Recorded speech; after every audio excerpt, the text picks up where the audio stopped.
IB Nation, welcome back to another episode of the Irish Breakdown Podcast. Happy Tuesday. Hope everybody is off to a good start to the week. Now, for Bryan and I, we stay busy. And I Yeah, know we man. don't have to tell you guys that, but we're rolling and we are now into the thick of the offseason. And today, we are going to be picking up the conversation that we had yesterday, talking about star power, talking about breakout players. But today, we're looking at it on the other side of the ball. And then to wrap up today's show, we already put it in the chat, but we will have a mailbag at the end of the show today. I already see some questions, some comments trickling in.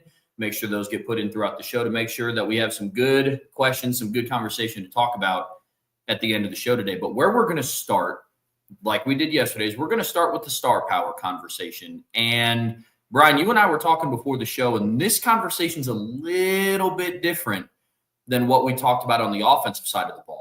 You know, on offense, you had Riley Leonard, big impact playmaker in the postseason, and he was doing all of 80 rushing yards against Georgia. He was kind of the focal point of the offense.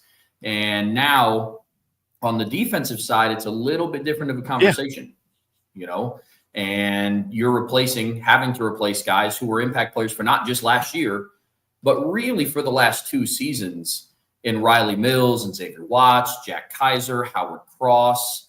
And so it's a little bit different of a conversation when you look at it on the defensive side of the ball. Yeah, it is, Trev. I mean, you talk about offense, you mentioned you lose Riley Leonard, but the rest of your best play, man, you could argue Mitchell Evans, but he wasn't 100%. He wasn't his normal self last year.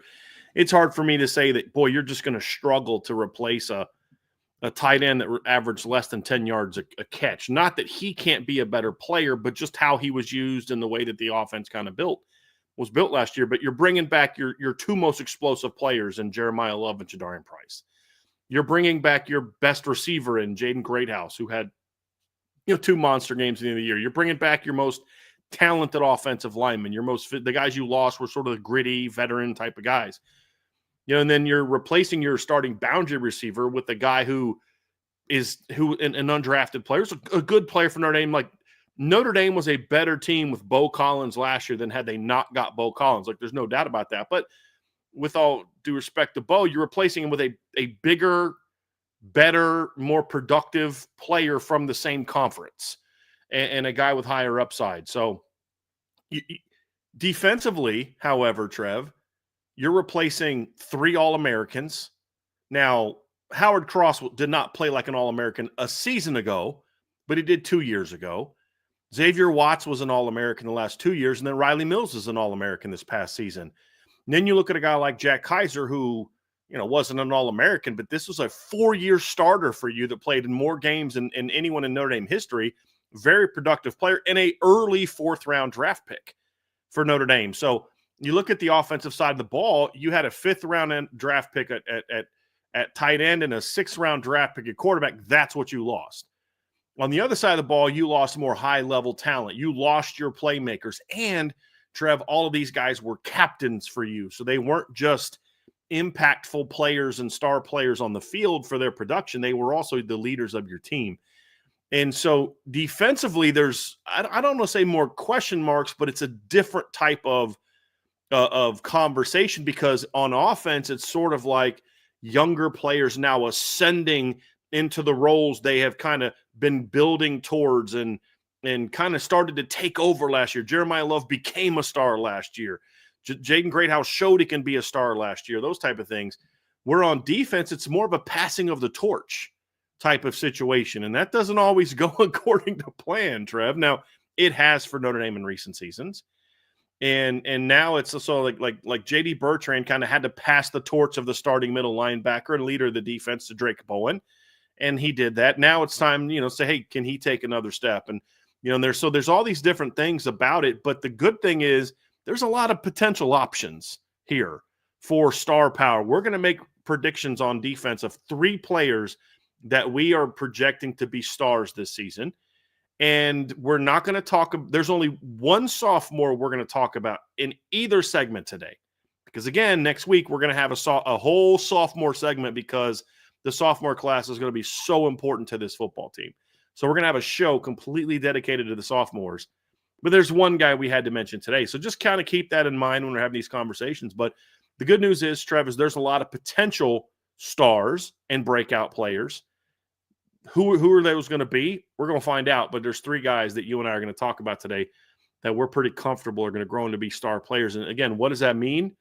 Impact talent, impact production, big game players, big moment players, guys that teams have to kind of game plan around. It's the kind of guys that you can say, hey, they can put a team on their shoulders and really lead you to the promised land, so to speak, on the football field. That's what a star player is. It's not about All-American status. It's production to a degree, but it doesn't have to be like All-American type of production as we broke it down yesterday.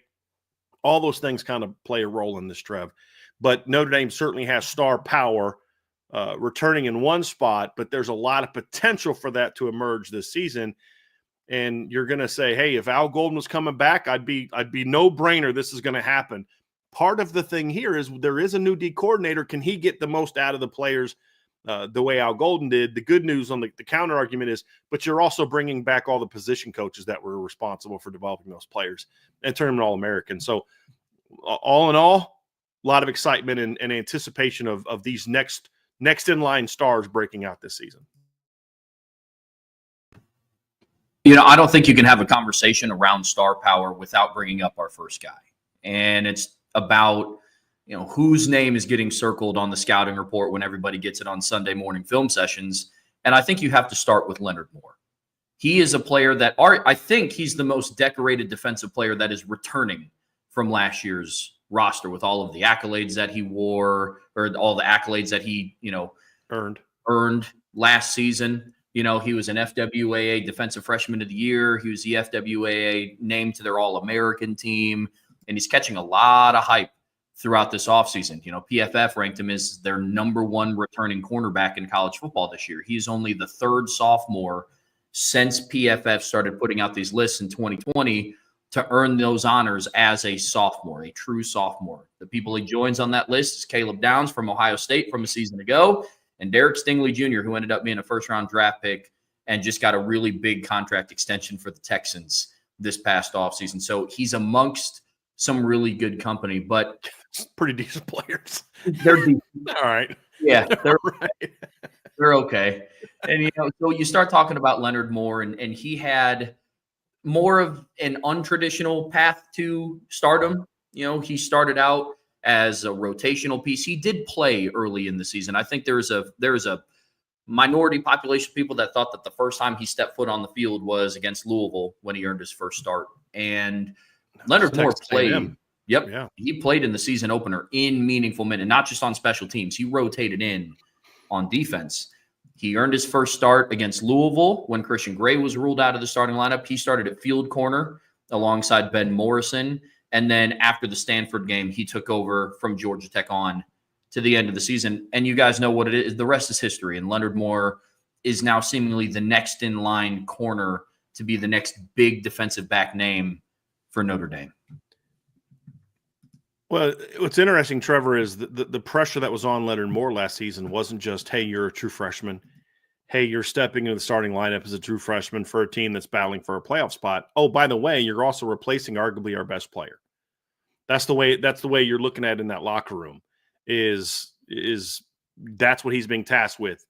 When you look at, Benjamin Morrison was a star player. Benjamin Morrison was the guy we were first talking about a year ago at this time. And the shoes he had to fill were pretty enormous. And you learned a lot about Leonard Moore with how he kind of stepped into that role. What's interesting is you can make a case that his first start was in replace of him was not a great start. You look at kind of giving up a seam route that, although I've talked to some people that said I don't think that was necessarily on him, but there was a couple other plays.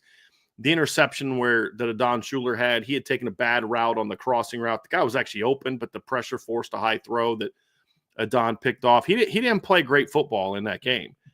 But what I love about Leonard is that was the last time he didn't play great football. He gave up 165 passing yards in his first 2 starts. Just actually a lot. That's a lot of yards. I think some of that, again, I was told by somebody that I talked to that kind of knows what the defensive scheme was, that the big play that PFF accounted to him, one of the seam throws, was not on him. But there was another big play that he gave up that game. Didn't play great football. For the rest of the year, so that was game 7. In the next 9 games, Leonard Moore gave up a combined total of 128 yards in 9 games. And when you look at how he performed in the playoffs, he gave up 24 yards against Indiana, who went 2 of 7 against him. He gave up 20 yards against Georgia, who went 4 of 6 against him. So, again, you're catching a lot of quick throws, short throws against him.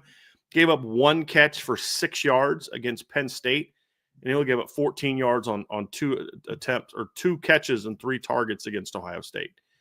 So, you're talking about a guy that performed at a very high level in the brightest lights, and you're talking about a guy that when you look at his production, he gave up, what am I doing the math correctly? It's 64 yards in 4 playoff games. Didn't give up more than 27 yards in a single game after his first start. So you watched it. Teams avoided him in ways that they didn't avoid, like Benjamin Morrison the year before. Now, part of that's because they had Cam Hart on the other side. So it was like, pick your poison. But you've already seen teams kind of say, hey, we're going to avoid him. It's not a coincidence that in the biggest moment of the game against Ohio State, they said, hey, we're going to put Jeremiah Smith against 29, not 15. And so that, I think that's very telling in that performance. So I think he's already arrived as a star player. And what I love about Leonard Moore is he's not a piece to the puzzle. He is a guy that you're using to game plan, to build your game plan around, knowing you've got this boundary corner that can just go in there and play man coverage. You've got a boundary corner that's a force against the run. There's you're talking about a guy that's got a knack for getting his hands on the football as well, Trev. That's something else that Leonard Moore did a pretty good job with last season. As far as production on the ball, obviously had the 2 interceptions. Pro Football Focus credits him, I should say, with 7 pass breakups. If you look at the official stats from the NCAA, they gave him 11 pass breakups. So he's a guy that gets his hands on the football. That's 11 pass breakups for a guy that only started 11 games. So that's a pretty good level of production for him last season, and including the 2 interceptions. So, and then also the thing that excites me about Leonard Moore this year, Trev, is he's not a finished product. There's a lot of things he's going to have to, it's not like he's bad there. It's just he can get a lot better when it comes to like properly playing with good certain angles in the run game. His block destruction at times wasn't great. He just kind of like let guys stay on him and didn't really know how to get off blocks. There's times where maybe his transitions weren't as clean, but he could just make up for it because he's so fast. Imagine what it's going to be like when he's a little bit more, weight room sound and technically sound. And then you look at like the 3rd down completion he gave up against Jeremiah Smith. Let Jeremiah Smith get into his body and bang him off the spot to catch that 1st down. Well, next year he'll say, hey, I'm going to actually give a little bit of ground. Young player thinking, don't let him get to the sticks. But in reality, let him get to the sticks, but I'm there. You try to throw this sucker, I'm breaking it up or I'm stepping in front of it. That's a lesson that he'll learn. And the next time that you get in that situation, hey, I'm playing man, but I'm not going to let you body me and push me off the marker. I'm going to stay just enough to where I can plant and close on the football. Those are all things that Leonard Moore can learn. And so, and he's being coached by, in my opinion, the best in the business and Mike Mickens. So I don't think we've seen the best of Leonard Moore just yet. And we saw this with Benjamin Morrison from 22 to 23. There's a lot of people that didn't think Benjamin Morrison was as good as a sophomore as he was as a freshman because he didn't have as many interceptions. We had far more breakups passes defense, which is INTs plus breakups. And he was a far better overall player in 2023 than he was in 2022. The interceptions maybe didn't come because people weren't throwing at him as much, but you say, hey, if I got Cam Hart here and Benjamin Morrison there, Xavier Watts there, I think I might go to throw Thomas Harper, DJ Brown, or Ramon Henderson or the linebackers. And that's pretty much what people did. We saw Benjamin Morrison become an even more fundamentally sound and even more confident cover guy in year 2 than he did in year 1. And we saw that with Cam Hart, who was a pretty good player in 2022. But second half of the year, Cam Hart was really good, but got even better in 2023. This is who Mike Mickens has been.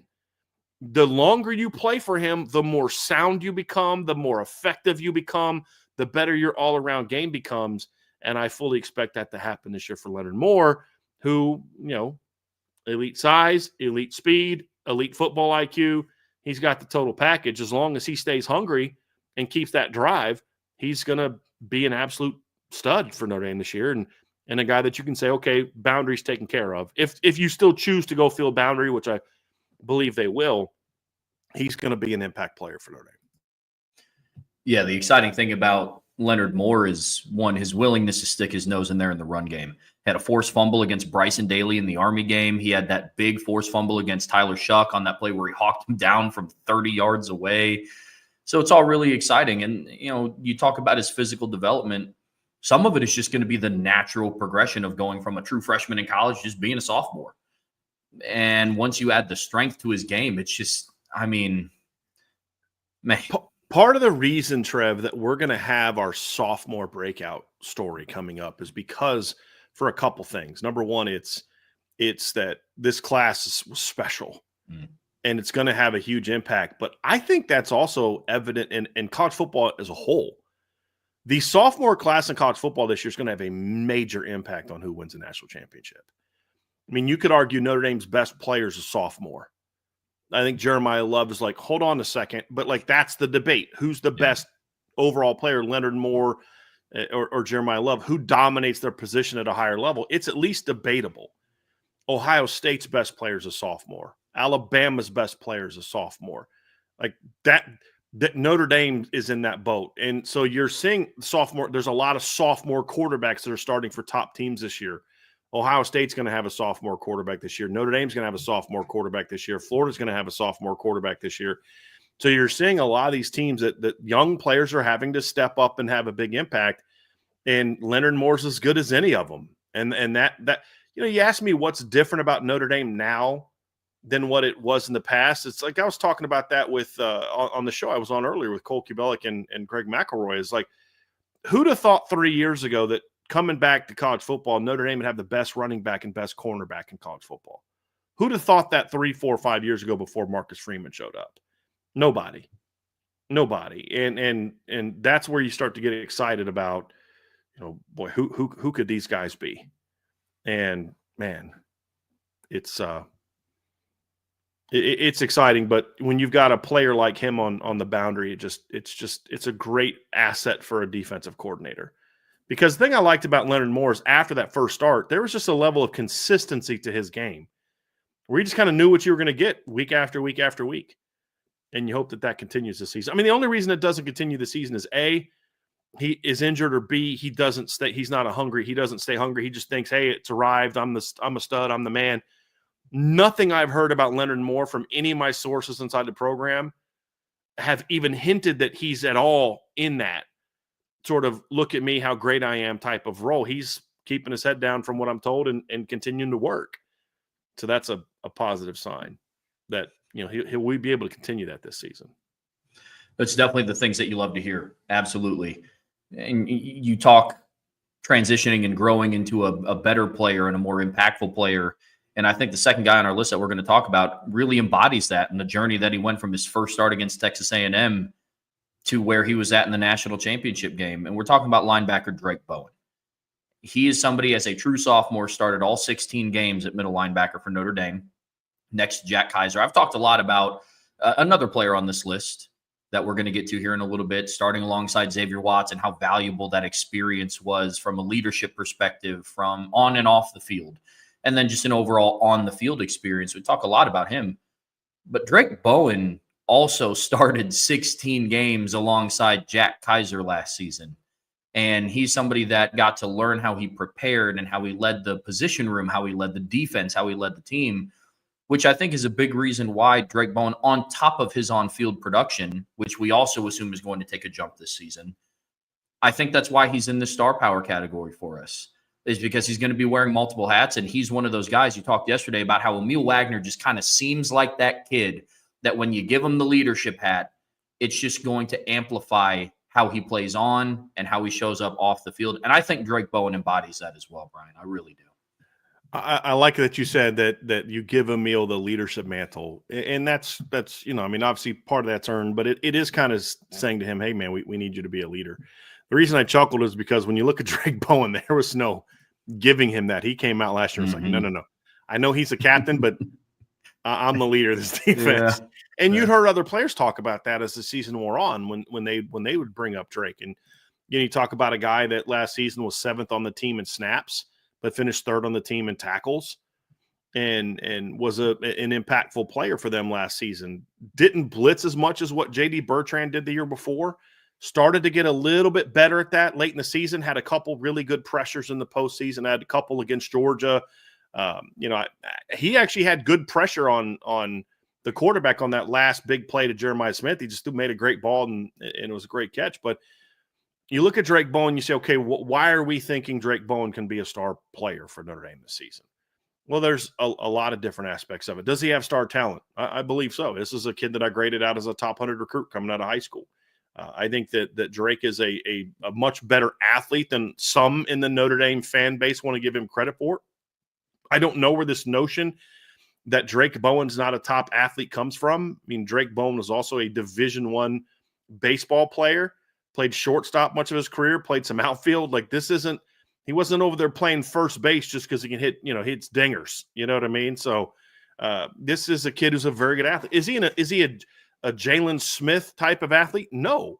Is Drake Bowen in the Manti Te'o category athletically? Yeah, I think so. And there's just plays that you saw. Like there was an example that, remember the slip screen they ran to the left of the defense against Indiana? Drake is engaged with the right guard. So looking at it from the defense, so he's engaged with the right guard. He sees the back on the opposite side go out, and he runs around the defense and blows the play up. Like this is a kid that's a good athlete, but he's also instinctive. I've also had to debate people like, well, Drake's not very instinctive. I'm like, who are you listening to, or what are you watching that makes you think Drake Bowen isn't instinctive? He's a physical football player that's only going to get better. And then the thing is, last spring, he split his time between football and baseball. This spring, it was just football. And so when you then project him into year 2, he's a guy that is going to be a year older and a year stronger. He's a player that understands better now. And we saw that evolution through the year of how important it is to just go.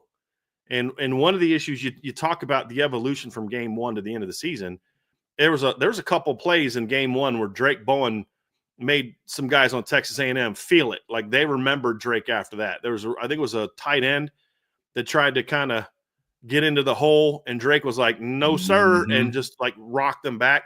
But then there's a lot of other times that game where Drake wasn't sure of what he was doing, and he made himself very blockable. That's the worst thing you can be as a linebacker, is blockable. And there just was a hesitancy there. And that kind of continued at times, but the more he played, the less we saw that. And he's a guy that had a couple mistakes in coverage that we've pointed out during the season. But he's also a player that it's interesting. There's a couple plays that happened this season, one of which is the long run against Ohio State, where Drake gets criticized for being out of position. I did as well when watching it live. But when you go back and break it down, I was like, I don't know if that was on Drake. So I then start doing some digging and asking some questions of people that would know the play call. And I was told, no, actually, that was Jack Kaiser. Jack Kaiser was supposed to slant into one gap. He didn't. He went in the wrong gap. Drake sees it and tries to recover and gets there late, and it looks like he's the one that made the mistake. That's the kind of player he is. So when I look at him growing into year 2, we talked about it during the offseason, Trevor, some of those plays like the hit against Ohio State on the 3rd and 11, where he hits the guy right after it's thrown. He had a play like that against Georgia where they completed that deep ball down the field, and he hits the guy right after the ball is thrown. When you're a little bit more confident, certain you've seen things more, all of a sudden those pressures get sped up by a split second, and that split second is when that hit turns into either sacking the quarterback or drilling Will Howard, and the ball goes floating up in the air, gets picked off or falls incomplete. That's the difference in that year 2 level of performance and production is you see things a little bit quicker, you react a little bit quicker, you get to the ball a little bit quicker, and that's when that jump in production happens. That's what I expect to see from Drake this season, who went from less than 100 snaps in 2023 to over 600 snaps last year. The other thing, too, is I think we're going to see a little bit less of him coming off the field, a little bit, not a ton. And I don't think you want to put 15, 20, 25% more snaps on him because you want to keep him fresh for the postseason. And you've got guys who can play that position also at a high level. But I think what you're going to eventually see is a little bit more of him and Kingston on the field together this season as opposed to a true rotation. And that's going to be something that's going to help this defense out quite a bit. But this is a young man that I see being an absolute anchor of this defense this season. We started to see it last year. I mean, he played very well in the playoffs. He was very good against Indiana. He's pretty good against Georgia. I'd say his probably most inconsistent game was probably Penn State. And part of that is because Penn State they ran away from him more than what I think he was expecting because they're an outside zone team. And I don't think he handled that stuff as well, which is an area where hey man, this is an area where you got to get better. When teams get you chasing, do you play with the same gap discipline? Do you play with the same speed and force and those type of things? Those are all things he's got to improve upon. And then just some of his route recognition out of the backfield with running backs is something else. And that's for him and Kingston both. They both had moments last year where they just completely whiffed on things like that. It's what happens when you have two young players. They're going to have to improve in those areas, and I expect them to do so when they go into year 2 in the rotation, and for Drake, year 2 as a starter. I think Drake Bowen makes this entire defensive conversation so interesting about being a star because we're talking about a kid who started for 16 games last year and grew and evolved into the player that we know now. Him being around the entire spring is absolutely huge. And he kind of just fits the build of a middle linebacker. You talk about size, speed, athleticism, what you want to see from somebody playing that position. And I think Drake Bowen checks a lot of the boxes. Big moments. I mean, I went back and I watched the Georgia game recently, and it was the 4th down play where Gunnar Stockton rolls out and Drake Bowen gets the pressure, hits him, step late, but hits him to where the ball's short of the line to gain and it's turnover on downs. Before that play, he got Jalen Sneed lined up and he got Gabriel Rubio lined up. And then went and made the pressure on the quarterback. Those are more things consistently I think we're just going to continue to see from Drake as 2025 rolls on. And it's going to be really fun to watch, man. Really. The one thing I want to see from Drake this season, and I don't know how much of it we're going to see or what it's going to look like. This is all going to be kind of part of learning more about this football team than we did a year ago, is I want to see him be more impactful behind the line of scrimmage. I don't know that was necessarily something that you were going to get from a Al Golden coach defense. This isn't a criticism of Al Golden. The way he ran his defense worked great. There's different ways to run great defenses, but I'm simply looking at it from a production standpoint. Last year you had Jaden Ausberry was at 6.5 tackles for loss. Jalen Sneed was at 12. Jack Kaiser was at 5. Drake Bowen was at 4. Kingston was at 2.5. There wasn't a ton of behind the line of scrimmage production. The year before, J.D. Bertrand, as good as he was, 7.5 tackles for loss. Maris Leofau, 6 tackles for loss. The next highest linebacker was Jack Kaiser at 1.5. 2022, J.D. Bertrand had 8.5 tackles for loss that season. Your next highest linebacker was Jack Kaiser at 5.5, and Maris had 4.5. Then after that, it was Jalen Sneed and Bo Bauer both had a half a tackle for loss. There just wasn't a lot of that from the linebacking core in general. I want to see Bo be given more opportunity, or I want to see Drake be given more opportunities to make some of those plays, and I need to see him react quickly enough to then make those plays. I think we may see more of that this season, where the D line, and especially when you've got a bigger D line, that you don't have the pass rushers you had at defensive tackle this year. So, but you've got bigger and stronger guys. Use them to kind of eat up blocks and get a push and allow your linebackers to fly to the football. That is part of the reason that I believe Drake is going to have more postseason potential recognition, because I think you're going to see more of those impact type of plays this season.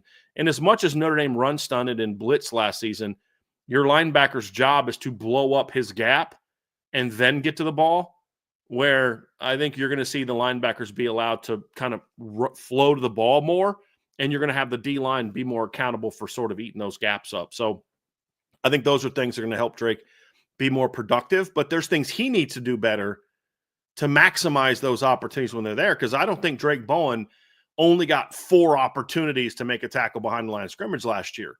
Those are just the 4 that he made those plays. So, yes, the defense held those linebackers back from a production standpoint. Again, Al Golden did a great job. I'm simply talking about the production in that particular category of how they're used. But there's also things Drake can do better as well. And I anticipate him doing so. I mean, how many times have we seen young players under Marcus Freeman not improve from one year to the next? How many times have we seen in Marcus Freeman's tenure a starter not get better in year 2 than in year 1? It's rare. It doesn't happen often, especially on defense. So, and usually when it has, it's been kind of injury related. So I expect a jump from Drake Bowen. I don't know about big jump, but I expect a jump from Drake Bowen. And I think he's going to be a really good football player for Notre Dame this year. Couldn't agree more. Staying on the track of really good football players for Notre Dame, the last guy on our list that we're going to talk about today is Adon Shuler.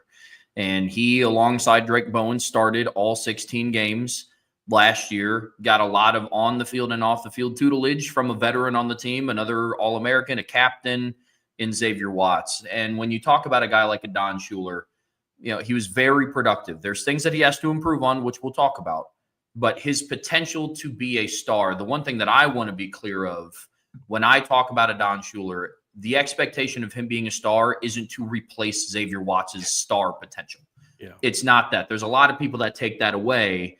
And I just want to say, in his own right, Adon Shuler this upcoming season has all the tools and the makings to be a star. He finished 4th on the team in tackles last season with 59. And we started to see flashes of his big playability in those moments. He had the first interception against Texas A&M. He had a pick 6 against Georgia Tech when the game was Notre Dame needed like one more score to kind of put the game beyond a reasonable doubt. They got that with a pick 6 by Adon Shuler. He had the huge forced fumble when Georgia was either knocking on the door of the red zone or in the red zone. They were in the red zone. Okay. Yeah. Okay. I couldn't remember if it was I knew it was around the 20-yard line. Yeah. But, he has that huge forced fumble, turns the ball over, kills Georgia's momentum, keeps points off the board for him. So you're starting to see hints of it. Big early pick against Texas A&M as well. Mm-hmm. Yeah. Mm-hmm. But Adon Shuler is somebody that absolutely should be on this list for star power, Brian. Yeah, the one difference between Adon and maybe some of those other guys is I don't know if the one question I have is his athleticism such that he can be a star at this position. It was the question. I should say that was the question I had about him coming out of high school. We always knew he was smart. He had one of the best football IQs that Notre Dame has recruited in the last several years. We knew he was going to be physical. We knew he's going to be a great teammate, respected teammate. You talk to him, and you're like, if this kid ends up starting, he's going to be a captain someday. And I wholeheartedly think that. And it's junior class as a whole, Trevor, is you've got a lot of potential captains in this junior class, Drake Bowen being part of that as well. Jeremiah Love's one of those type of guys. But, Adon's just kind of that guy. And I remember Adon first flashed for us last spring as there was a play last spring, and I think it was the Jersey scrimmage, but somebody makes a mistake. And Adon makes a beeline for that guy and is pointing not pointing showing him up, but he's like in his face, like talking him through what he was supposed to do. And you're like, this is a freshman, basically. Like, this is a guy going into his second year who no one really thought was going to be starting. It was like, oh, Rod Hurd got him in the transfer portal. He's going to start. Who's going to be in the rotation? And here's Adon in spring coaching up a senior. And I'm like, that's different. And again, Adon's demonstrative by nature. It wasn't a showing up your teammate type of thing. That's just kind of how he is. He's always talking. I think playing with Xavier Watts was great for him. He got to learn from one of the best to ever do it at Notre Dame. But I think the thing you pointed out, Trev, that I love about Adon Shuler is he's got a nose for making plays on the football. And that's the thing that you look at the football IQ. He's not an elite athlete, but he's a little bit more downhill explosive than I thought he was going to be coming out of high school. Being able to get downhill and be that run player. The thing is, you talk about replacing Xavier Watts. The reality is they're very different players. What we're talking about is Adon Shuler becoming the best version of himself and what he's going to be asked to do. And what I think that means for Notre Dame is being more impactful when it comes to some of those big play opportunities, being more impactful when it comes to the forced fumble type of plays, being more impactful when it comes into the big hit type of plays. And I'll give you a perfect example if you want to look at it statistically.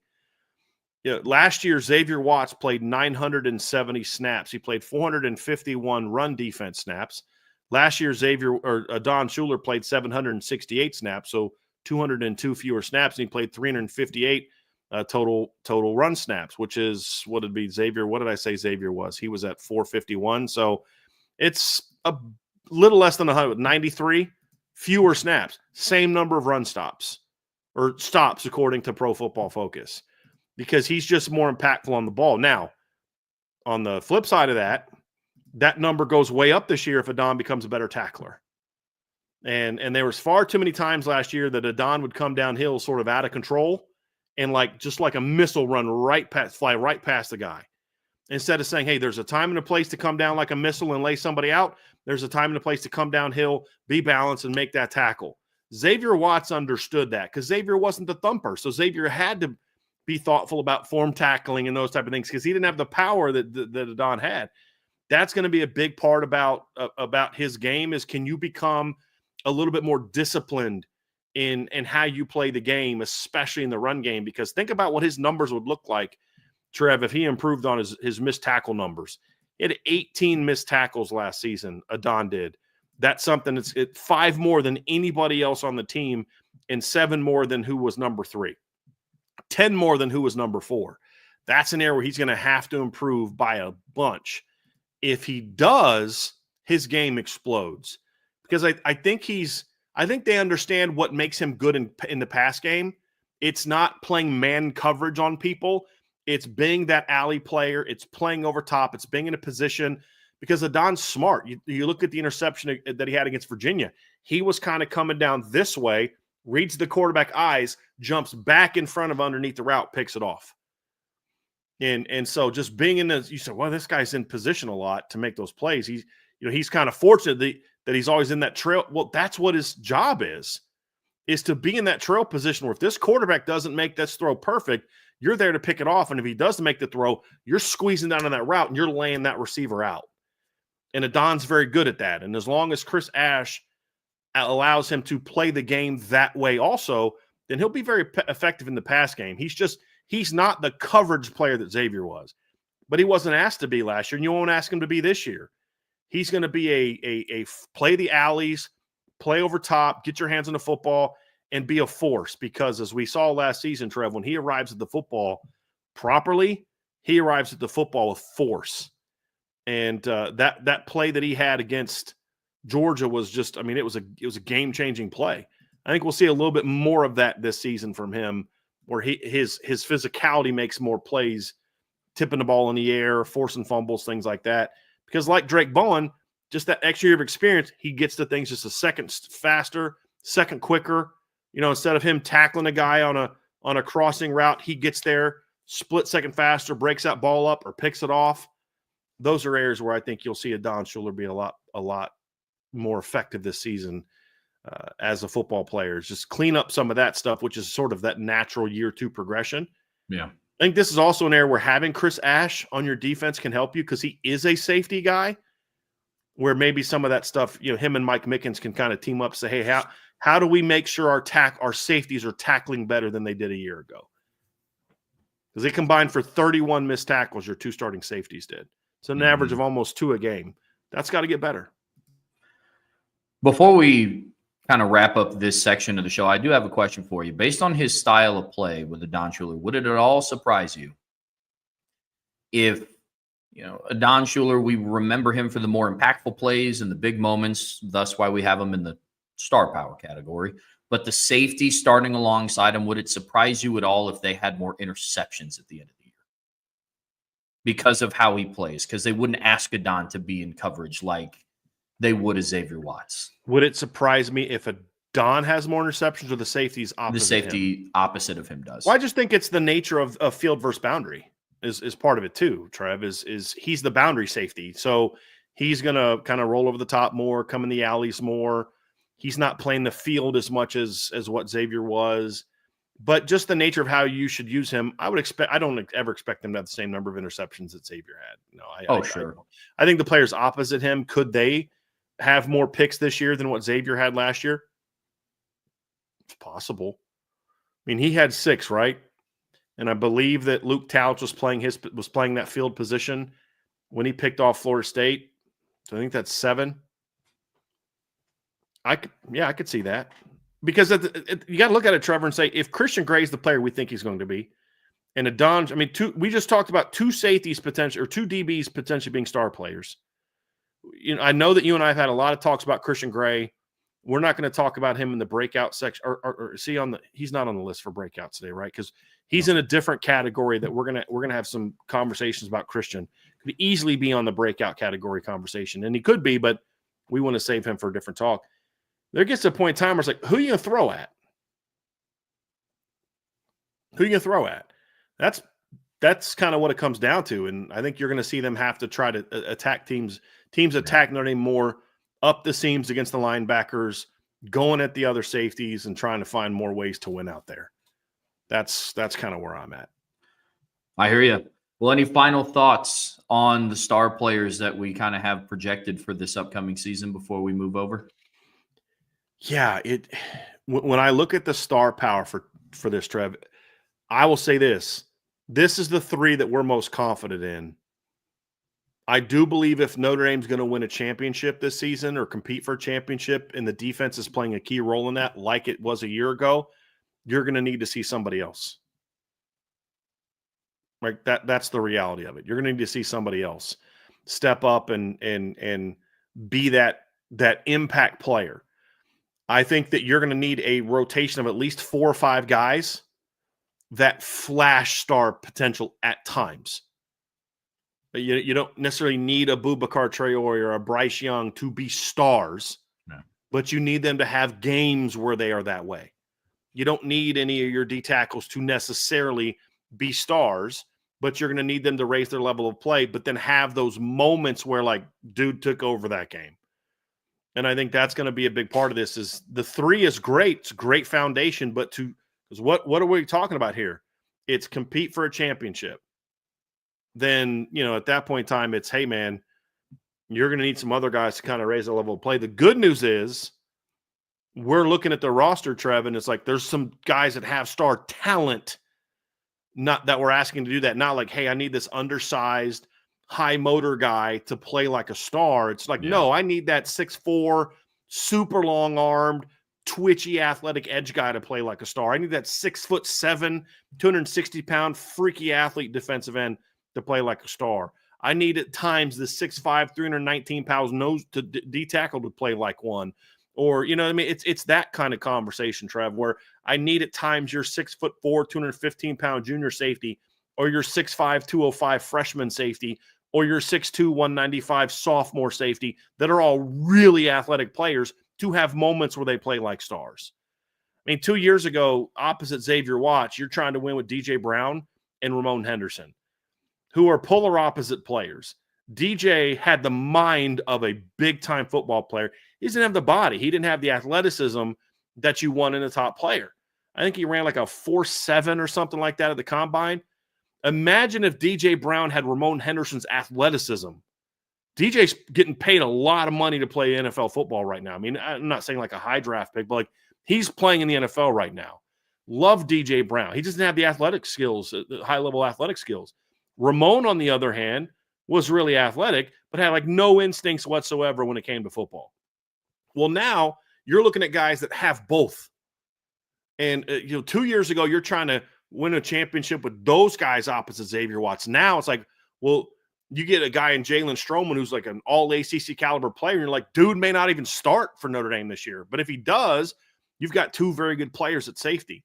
If he doesn't, it's because Luke Tauch beat him out, who's 6'4", 215 and rangy and athletic, who's been a special teams stalwart for the last 2 years. It's because Bronte Johnson beats him out, who's a 6'2", almost 6'3", rangy, athletic, really talented football player. Or it's because Jadon Blair beats him out, who's 6'5", 205, and from what I'm told by multiple sources, had a monster spring for Notre Dame. monster spring for Notre Dame. I mean, there's the clip that we showed last week of him and Adon Shuler side by side, and you're like, look how he towers over the guy that was your tallest safety a year ago. But on that clip, it's him on the field with Adon breaking up a pass intended for Eli Raridan. Dude was working with the ones in that particular play. You're so long, you're so athletic, you're so rangy now at that position where 6'1", 210-pound Jalen Stroman is significantly shorter than anybody else at that position, battling for that job. Like, that's a good place to be. The overall talent level's there to where you don't need 5 All-Americans. You need like 2 or 3, and then you need all those other guys to have those moments where this week it was Boubacar that stepped up. This week it's Bryce that steps up. This week it's Josh Burnham that steps up. This week it's Junior Chilamaka that makes that big play. This week it's Jaden Osbury or Jalen Sneed or Kingston or, I mean, I can list all the really talented football players that have a chance to be that. Like, would it shock anyone if Boubacar was a star by the end of the year, or Bryce Young was a star, or Kingston Williams was a star? Like, no, it wouldn't. And that's a great place to be when you're Notre Dame, is like, I don't know if all these guys are going to be stars this year, but we're going to see some flashy. I'm not predicting Bryce Young to be a breakout star this season, but I'm expecting it at times to be like, dude, when that starts being your normal occurrence, he's a top 10 NFL draft pick. That's what you hope to see from him and Boubacar and Burnham and some of those guys like that this year. Is, I don't need you to be a star week after week after week after week after week. I just need you to play good football and at times really elevate and go out there and make those money plays. And we kind of saw that last year. Against Georgia, it was Burnham making a big early play. And then Tuliamaka with a big sack. And then R.J. Oben with a big sack that Tuliamaka recovers the fumble. Penn State, it was, one of the big plays of that game that nobody talks about. It was a 2nd and goal from the 1.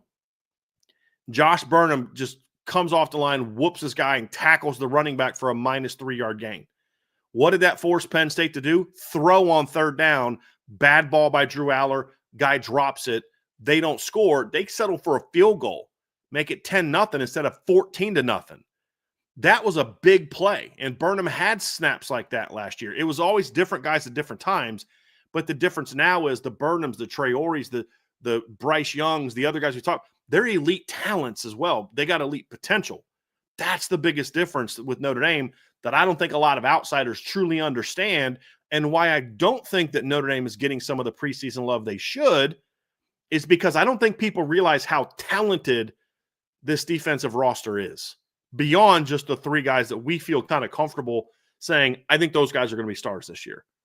They're not like 3 stars and a bunch of try-hard guys littered throughout the lineup. You could argue that 2 of the biggest try-hard guys that they have on the team are Drake Bowen and Adon Shuler. You know what I mean? Like, it's just a different animal, and that's what kind of fires me up about this. I think that's well said, man. I've gotten a lot of questions about, how's Notre Dame's defense going to look? They lost their defensive coordinator, and 4 of the 5 captains on the team from a season ago were on the defensive side of the ball. And it's for all those reasons that you listed off, the high ceilings, the potential, the athleticism, the length, the speed, makes up for a lot of what could be potentially missing pieces for other teams, and puts Notre Dame's defense in a really, really good spot. Well, listen, folks, we're getting ready to transition over to breakout players on this defense. But before we get there, you guys know what to do. Be sure to hit that like button, hit that subscribe button, hit that notification bell, share this podcast with your friends and family. Whatever streaming platform you are listening to this on, we'd greatly appreciate a 5-star review. But as always, the best way to support what we do here, you see it scrolling down there at the bottom of the screen. Subscribe to the premium message boards at boards.irishbreakdown.com. All right, Brian, we're going to keep the train rolling here, and we're going to start talking about the breakouts on defense. And we're going to talk through, players that have the opportunity to move up levels. We talked about that yesterday. Breakout players can mean a lot of different things. It can go from players who just haven't really done anything in a Notre Dame uniform to, hey, they were a rotational piece last year, so on and so forth. And so when you start talking about breakout players, Brian, big picture, where does that start for you? I think one of the interesting things when I look at last year's team, Trev, is the fact that last year we saw all the levels of a breakout. Leonard Moore broke out and became a star.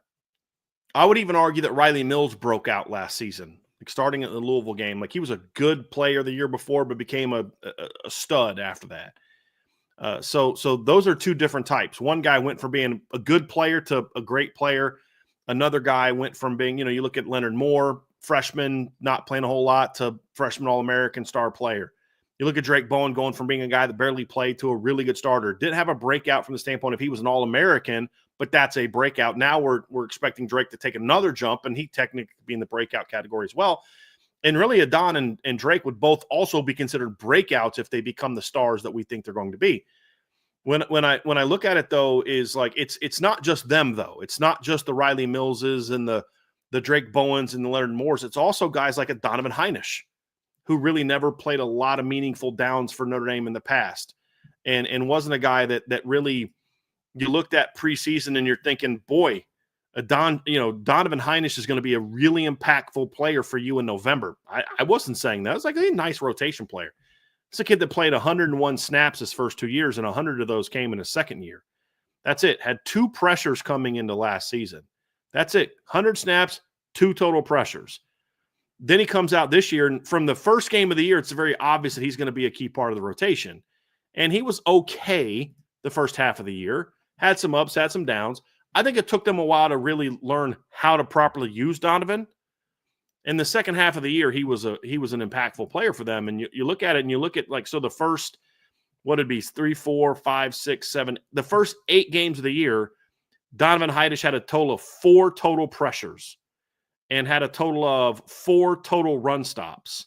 In the last 8 games, he had 15 pressures, including 4 hits in the quarterback and 3 sacks. And he had 13 run stops in the last 8 games of the year.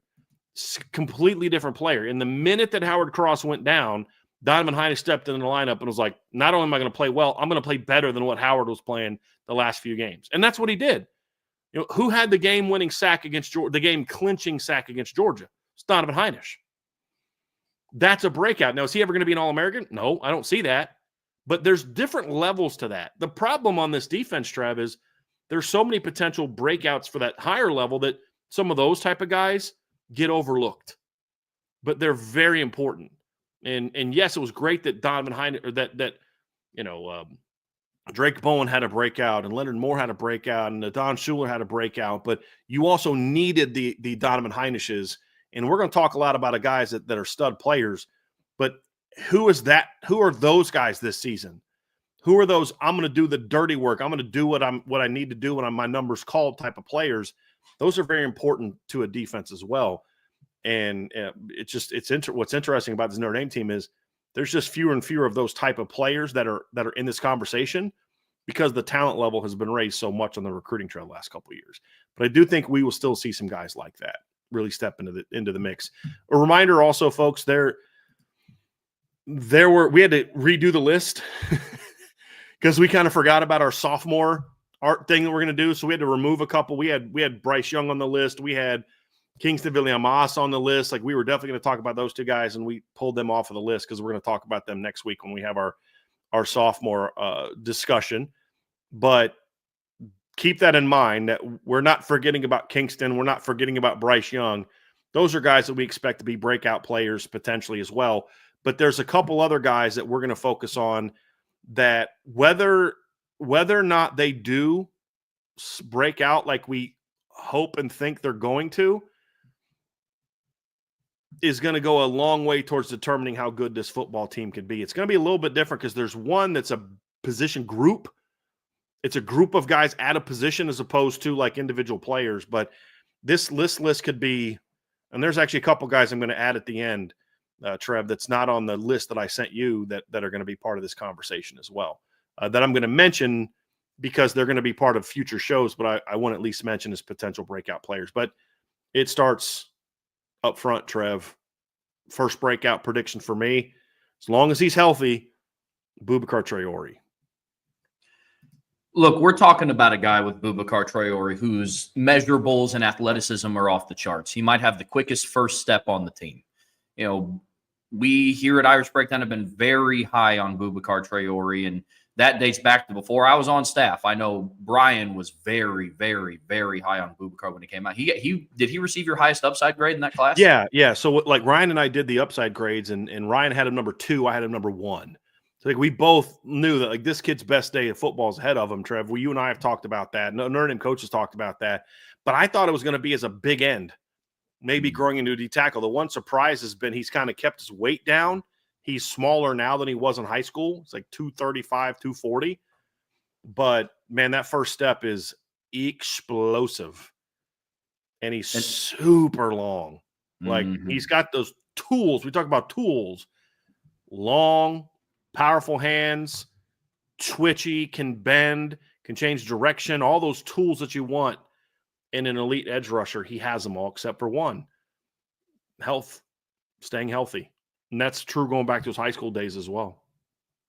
That's going to be the biggest measurable for him for me because barring all things healthy, Boubacar has all the physical tools to be a breakout player and arguably a star player in this lineup.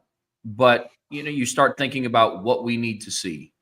And for him, it is health and it's being able to remain healthy. But, you look at what his production was before he got injured. I mean, we're talking about a kid that finished 7th on the team in tackles for losses and didn't play after the first bye week. That's who we're talking about in this breakout category. We're talking about somebody who finished number 7 on the team with 5 tackles for a loss. He had 3 sacks, 2 hits on the quarterback in the first 5 games, and he was starting to ramp up. So even if you just kept him on the same track, barring all things even, he would have finished the season with what I think we did the numbers one. It was like 9.5 sacks or something. It was more than that. I'm gonna do the math now. Yeah, I mean, it was something crazy, and that was assuming that all things remained equal, and he didn't have. I mean, I could only imagine what Boubacar would have done to the Florida State offensive line. Right. I think games like that. It was 10 sacks based on what he did, based on the number of games he played. But what we did is when you look, what's even more impressive, Trev, is when you kind of look at it from a snaps played standpoint. And if you look at like the pressures he had from a snaps played standpoint. So last year he had 3 sacks on, 65 pass rushes. If he has the same number of pass rushes as what Junior Tuilamaka had last year, he's at 10 sacks when Junior had 3. And that's assuming he doesn't, like you said, have some of those moments where the pressures are even, like the impact is even better. But then I said, okay, look at his numbers. And this is the thing we did. Let me pull this up real quick. Is if you put his production and you compare it to, I'm gonna look for the give me a second here. I'm gonna find the Penn State defense, but that's what we did is we compared it to like Abdul Carter, not to say he's as good as Abdul Carter, but to make a point about what kind of disruptive player you were getting on a per snap basis last season. So when you look at let me see here. So you got Boubacar last year he played. Oh, you've got to be kidding me. Sometimes Pro Football Focus very much frustrates me. All right, so let's pull up the defensive numbers for Notre Dame last year. Boubacar last season had 9 total pressures in basically 4.5 games because he obviously got knocked out of the first half of the game against Louisville when he got knocked out. So he had 9 pressures on 65 pass rush snaps. If you give him the same number of pass rush snaps that Abdul Carter had last year, he would have had 48 total pressures. Now, Abdul Carter had 66, right? So the point is, like, he's not quite there yet. But here's the part that kind of got to me, Trev, when I looked at okay, the pass rushing numbers, okay, we'll see how they are. But here's what got me is the number of times he got to the quarterback. So Abdul had more pressures, but Abdul last year in 350 pass rush snaps had 23 sacks plus hits on the quarterback, 23. Boubacar's rate if he has the same rate, 27 hits plus sacks on the quarterback. Now, again, that it may not have turned out that way. Could have been worse, could have been better. It's simply just to give a gauge of this is what he was doing on a per snap basis before he got hurt. And those are the things you kind of get excited about, because if you really wanted to look at his numbers, Trev, he had 3 sacks in basically 4.5 games is really what it does, because he didn't play in the second half. And then you do that over 16 games. Now that's how he gets up to 11 sacks based on the numbers, 10.7 sacks last season. And like, that was impactful. We had one snap in 2023 of meaningful football. One. And he sacked Caleb Williams on that one play. Now, showed some immaturity on that play, and he's celebrating and dancing while USC's trying to line up and run a play. Yeah. But it just gives you an example of, before the injury against Louisville, this kid was on the verge of really exploding as a football player. Now the question is, and the reason he's here and not in a conversation about he's gonna be a star, is because we need to find out if he's going to get back to full speed after tearing his ACL. I think he will, but not everybody does. Not everybody does. And we're going to have to find out if Boubacar can be that player. But if he's just what he was last year, Trev, that's a major weapon you're adding to your pass rush game plan that you didn't. Once he was gone, you just didn't have that player. There was nobody like him to step up and play like him. Now, for him to take that next step and be a true star, they got better against the run when he went out. Burnham and Tuihalamaka were better run defending Vipers than what Patelho and Boubacar were, especially Boubacar. He was kind of a one-trick pony last year. He could rush the quarterback, okay, against the run. That's part of his game that's got to take a step this offseason, is he's got to be a better all-around player. But if he's just elite here, he gives you a major weapon, and he's a breakout player. For him to become a star, the pass rush production needs to continue to grow, but he's got to become a better all-around player. That's the difference between a guy that's a really good pass rusher and a guy that's an Abdul Carter. Mm-hmm. That's just that elite all-around player that can do a little bit of everything. Absolutely. And one of the things that's going to work out in his favor is Marcus Freeman did say that he was cleared as a full go participant in summer workouts. And he's going to get a couple of months of getting his feet back underneath him, going at full speed in different drills and in workouts. So then when fall camp comes along, it's not like he's just getting cleared at the start of fall camp, which is a benefit. Yeah. I always hesitate. Go ahead. Nope. Keep going. I always hesitate to put players in this category, especially when they come off of injury. But Boubacar, because of how good the back end of Notre Dame's defense is, I mean, we just talked about 3-star players and left some players out of that who are a part of the secondary and the linebacking core. Boubacar, for me, I had one on offense yesterday. He's kind of a member of that has-to group. You know, for Notre Dame to maintain its level of dominance on defense. You know, he's in that conversation. Bryce Young, who we'll talk about in later shows, he's around there. But I always hesitate to do it with a kid like Boubacar because he's coming off of an injury. But I put him in that category because he has a physical tool set that is unlike anybody else's on the roster aside from Bryce Young. Let me say it this way, Trev, and see if you agree or disagree, because what I'm going to say is slightly different than what you said.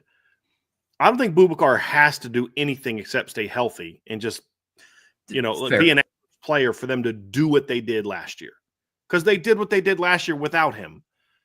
What I would say is, if Notre Dame wants to not just make a run, but lift the trophy up in the last game, not just the first 3, they need him to do that. Like, that's what Boubacar brings, is he's the guy that could potentially be the difference maker. You know, maybe he's the guy that gets after the quarterback on that 3rd and 11. You don't have a chance to get a ball off on 3rd and 11 because you have a Boubacar on your team. That's what Boubacar could potentially do if he can be the player that we hope he can, and that he's flashed that he can be. Is he's the guy that takes you over the hump. Him and Bryce Young are the type of players that can take you over the hump and say, yeah, you were pretty darn good on defense, but in the biggest game of the year, you couldn't make the stops you needed to make because of this, or this. Those type of guys can be those negators in those situations where, like, dude, I don't care if you have Jeremiah Smith at wide receiver, and I don't care that we don't have anybody that can run with Jeremiah Smith, assuming that you don't. Your quarterback's not going to have time to do that. He's not going to have time to get that throw off in a 3rd and long situation. And that's the difference between, you know, like what they have now and potentially and what they had a year ago, when you didn't have Riley Mills, you didn't have Boubacar, and Patelho was playing at a high level also. I think that's the thing for me with Boubacar is he has that ability where you showed last year, hey, you can get to the title game without Riley Mills. You get to the title game without Boubacar Traore. But you're not going to win it without those guys because Ohio State had them. They had those guys. Notre Dame didn't. And that's where those injuries really kept you, is that you didn't have those true game changers up front. And Boubacar has a chance to be one of those game changers, even if it's just as a pass rusher. Even if he doesn't get a whole lot better in the run game, just the pass rushing production alone is a huge impact to this team. No question about that. No question about that. Yep, absolutely. Absolutely. We're on the same page there. The next set of breakouts that we're going to talk about is really a trio of guys, and we're going to stay along the defensive line here. We're going to talk about some interior players. And the three players that we have grouped together, we have Jason Onye, we have Jared Dawson, and we have Armel Mukam. So similar to how we grouped a couple of offensive linemen together yesterday in the breakout session, we did the same thing with the interior of the defensive line.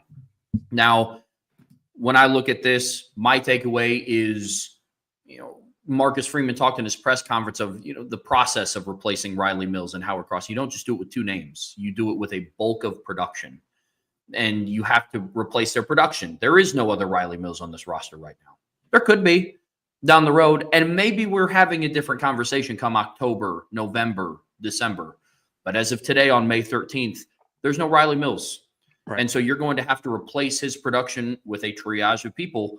And that's kind of why we have Jason Onye, Jared Dawson, and Armel Mukam on this list. Yeah. You could throw Gabriel Rubio in here too, but we're going to talk about him in a different segment that's more focused on really specifically what Gabriel could maybe do with this football team. And the interesting thing with these three players, Trevor, is they're all on here for different reasons, and they represent sort of different levels to this whole thing. And like a lot of people are talking about Jason Onye and being a breakout. Could he replace Riley Mills? Maybe. I mean, it's nice to say, and he did play well early in the season before he got suspended. But like, there's a difference between Riley Mills and Jason Onye. Like when Riley Mills was playing, like he may have outplayed Riley early, but Riley wasn't playing like Riley, and Jason Onye wasn't playing like Riley did either. But he was playing well. Yeah, that's the thing, Trev. I mean, you saw a guy that finally was turning his potential into production. That's the big thing I love using the word potential when we're talking about recruits. I hate using the word potential when you're talking about someone that's starting or in your rotation on your college football team. Because if we're talking about potential, we're not talking about production. But when you saw Jason last year, he was the guy that I gave a 4.5-star upside grade to, which is that at the time of a top 50 caliber player, because he was always toolsy. He was always a guy that had the athleticism to really be an impact player.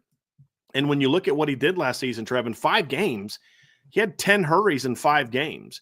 He had 10 hurries last season on 54 pass rushes. If you do what we talked about earlier, like with Boubacar, and you give him the same level of production, and let's say he plays the same number of pass rush snaps that Riley Mills had, he finishes with 54 pressures last season. That's 20 more than what Riley Mills finished with. Now, the odds of him doing that are not great, and what's interesting is all 10 of those pressures came in his last 3 games. Yeah. Like Boubacar, he was starting to peak when things went south for him off the field. Unlike Boubacar, he's not coming back from an injury. It's a different situation. You want to get a little bit more into the numbers, Trev. He had 4 hits plus sacks on the quarterback. So 2 sacks, 2 hits on the quarterback. So 4 total hits on the quarterback and 54 pressures. If you give him the same number of pressures or pass rush snaps as Riley Mills last year, he'd have had 22 hits plus sacks on the quarterback. Riley Mills had 13, and he was a second-team All-American. Like that's what I'm referring to when I say, like, this is a big-time football player. This is a guy that has a chance to be a really dominant football player. And you want to use an example, you look at last year, Mason Graham, who was a big-time football player last year, had 14 total hits plus sacks on a quarterback and 338 pass rush snaps. Jason Onye's numbers would have dwarfed that of a guy that was a top 15 NFL draft pick. Now, I'm not saying he's as good as Mason Graham. Whenever I make these comparisons, it's not to say he's going to be better than Riley Mills and Mason Graham combined. It's to say It's to give you some context to what those numbers mean. If I just throw out he'd have had this number hits in the quarterback, you're like, okay, great. What does that mean? If I say Boubacar would have had 27 hits plus sacks in the quarterback, you're like, great. What does that mean? Well, let me compare that to what Abdul Carter had. It just to gives you some context of what those numbers mean, so that just so people understand why we're throwing that out there. But like that's what Jason Onye was bringing to the table last year, Trev, before he got hurt. And he's another guy that had a lot of production as a pass rush guy that needs to be a little bit more effective as a run stopper. But now he's working with over 10 pounds of weight than what he had last year. He held up very well at the point of attack. I mean, he had one of the best plays of the spring a year ago. Remember that play where he split? I think it was Joe Otting and Billy Schrouth. He just splits them and gets to the quarterback, and you're like, dude, that's a grown man play right there. So Jason Onye breaking out in the fall wasn't some like, where'd that come from? You're like, dude, that's what he did last spring. That's what he did all spring. It was great to see Jason Onye looking like that again this spring. Now it's about stay focused, stay locked in on the things that matter to you in your life so that football can be an opportunity for you to go out there and play to your potential. But the tools are over there for him to be that kind of, okay, if there's going to be a star emerge at D tackle, he's it, in my opinion. And that's the potential he has. And that's asking a lot of a kid that played 5 games last year. I understand that. And I don't know that it's fair to say he's going to be that for an entire season. And I don't know that they're going to ask him to be that for an entire season. He's shown the potential to be it, but it's like when you're on the field, you just need to be that guy on a somewhat who you were the last 3 games. You just need to be kind of that guy every week. I don't need you to play as many snaps as Riley Mills did last year, but when you're on the field, you got to be that guy. That's basically where, like, to me, when I look at Jason Onye, he can be that type of player. Yeah, absolutely. His potential flashed. We've seen it in spurts, but now we have to see him put it together for the duration of an entire season. And that is a similar conversation, similar thoughts that I have about the next guy, Jared Dawson. We've gone over his efficiency numbers, and on a per snap basis, he was more efficient. I think just raw numbers, he was more efficient and produced more than what Howard Cross did last year in 12 games and what Cross did in 16. Jared Dawson is a player that was a part of a defensive line rotation last season at Louisville. Started a handful of games, played a lot of meaningful snaps, played starter-ish level snaps because of the rotation at Louisville. But he's another guy that I kind of need to see him do it over the duration of a season. We've talked before, I don't think he's going to get the numbers snap-wise, the workload that Riley Mills and Howard Cross received. I hope he doesn't. No. I hope none of them do, to be honest with you, because I think those guys got overworked, which is partly why they both wore down and had some of those injuries late in the season. Sorry for interrupting, but yes, I agree. I hope that they don't have that workload. Yeah, well, absolutely. And Jared Dawson has played his best football when he is on more of a, I don't want to call it a pitch count because that sounds like he's limited, but when he's just playing his right level of snaps. And so where does this conversation for a breakout begin with you for Jared Dawson? With Jared Dawson, it's more of the perception. So his breakout, I think, is going to come from more of a, he got overshadowed being at Louisville, being part of a rotation at Louisville. Nobody really talked about him. And there's these guys that are coming from the ACC, they're transferring to Texas and these other schools, and they're getting all this love about, oh, this guy's, this really good player, and this guy's, this he's a highly ranked guy, and he's known for this, and he's known for that. And it's just some of the, in my opinion, just some of the nonsense that you get from ESPN and some of these other places. And I'm like, there's an ACC transfer that's coming to Notre Dame from last year that was a far more productive player than what you guys are talking about this guy was. And he's getting overlooked. He's considered a 3-star recruit and those type of things from these outlets and things along those lines. So that's really what it comes down to for me for Jared Dawson is you're now getting to do what you do on a bigger stage. And if you can be that kind of player, then you get a chance to go out there, and now all of a sudden those 5-6 sacks that you rack up become, wow, everybody's talking about how good Jared Dawson is. I mean, Jared Dawson's numbers last year were more impressive than what Howard Cross did from a disruptive standpoint the year that Howard Cross was an All-American. I mean, the year that Howard Cross was an All-American, he had 7 tackles for loss, and 2 sacks and had played way more snaps than what Jared Dawson played last year for Louisville. And I'm going to pull up the numbers and give you an example of what I'm talking about, because and I pointed this out, Trev, his per snap production compared to Howard Cross and Riley Mills was significantly better. But you look at Jared Dawson last year, he had 5 sacks last season for Louisville. Actually, that's the Pro Football Focus numbers. Let me give you his official numbers. He had 4 sacks last year on the official numbers, 6.5 tackles for loss. And he played last fall, he played 294 snaps. The year before, Howard Cross had 7 tackles for loss, which is a half more than Jared Dawson, 2 sacks, which is 2 less than Jared Dawson, and he played 610 snaps. So now all of a sudden you come to Notre Dame and you're 7 tackles for loss and 4 sacks as part of a rotation of a top defense. Now all of a sudden you're getting talked about differently. I also think that he was part of a pretty good D-line at Louisville, but I think it's an even better D-line now, especially if Bryce and Bubakar can kind of do for your defense what Ashton Gillott did for Louisville's defense. But I think there's an even more talent here than what Louisville had on a pretty good D-line. And so I think he's going to have more opportunities to kind of be more disruptive and make more plays and up the sack level, because I do think he'll play a little bit more than he did at Louisville, especially if he plays like he did in the spring game. Because I didn't see a whole lot from Jared Dawson early in spring. And then you get to the spring game and the lights are bright, and it was kind of that way in the Jersey scrimmage as well, but even more so in the spring game. It's like, okay, that's the Jared Dawson. Like, he just must love playing on that field. Because like when Notre Dame couldn't block him last year. And that's one of the things that kind of where his breakout game for him last year was playing against Notre Dame. Yeah. And just dominated Notre Dame's offensive line. So like for him, it's more of a keep doing what you're doing, give me a little bit more volume and focus. And then now all of a sudden you're going to get talked about a lot more. And if you think about it, Trev, and you look at Jared Dawson's production last year, he did all that in 10 games. So you talk about 6.5 tackles for loss in 10 games, and you say, well, what would those numbers look like if he played 16 games? That's 10.5 tackles for loss.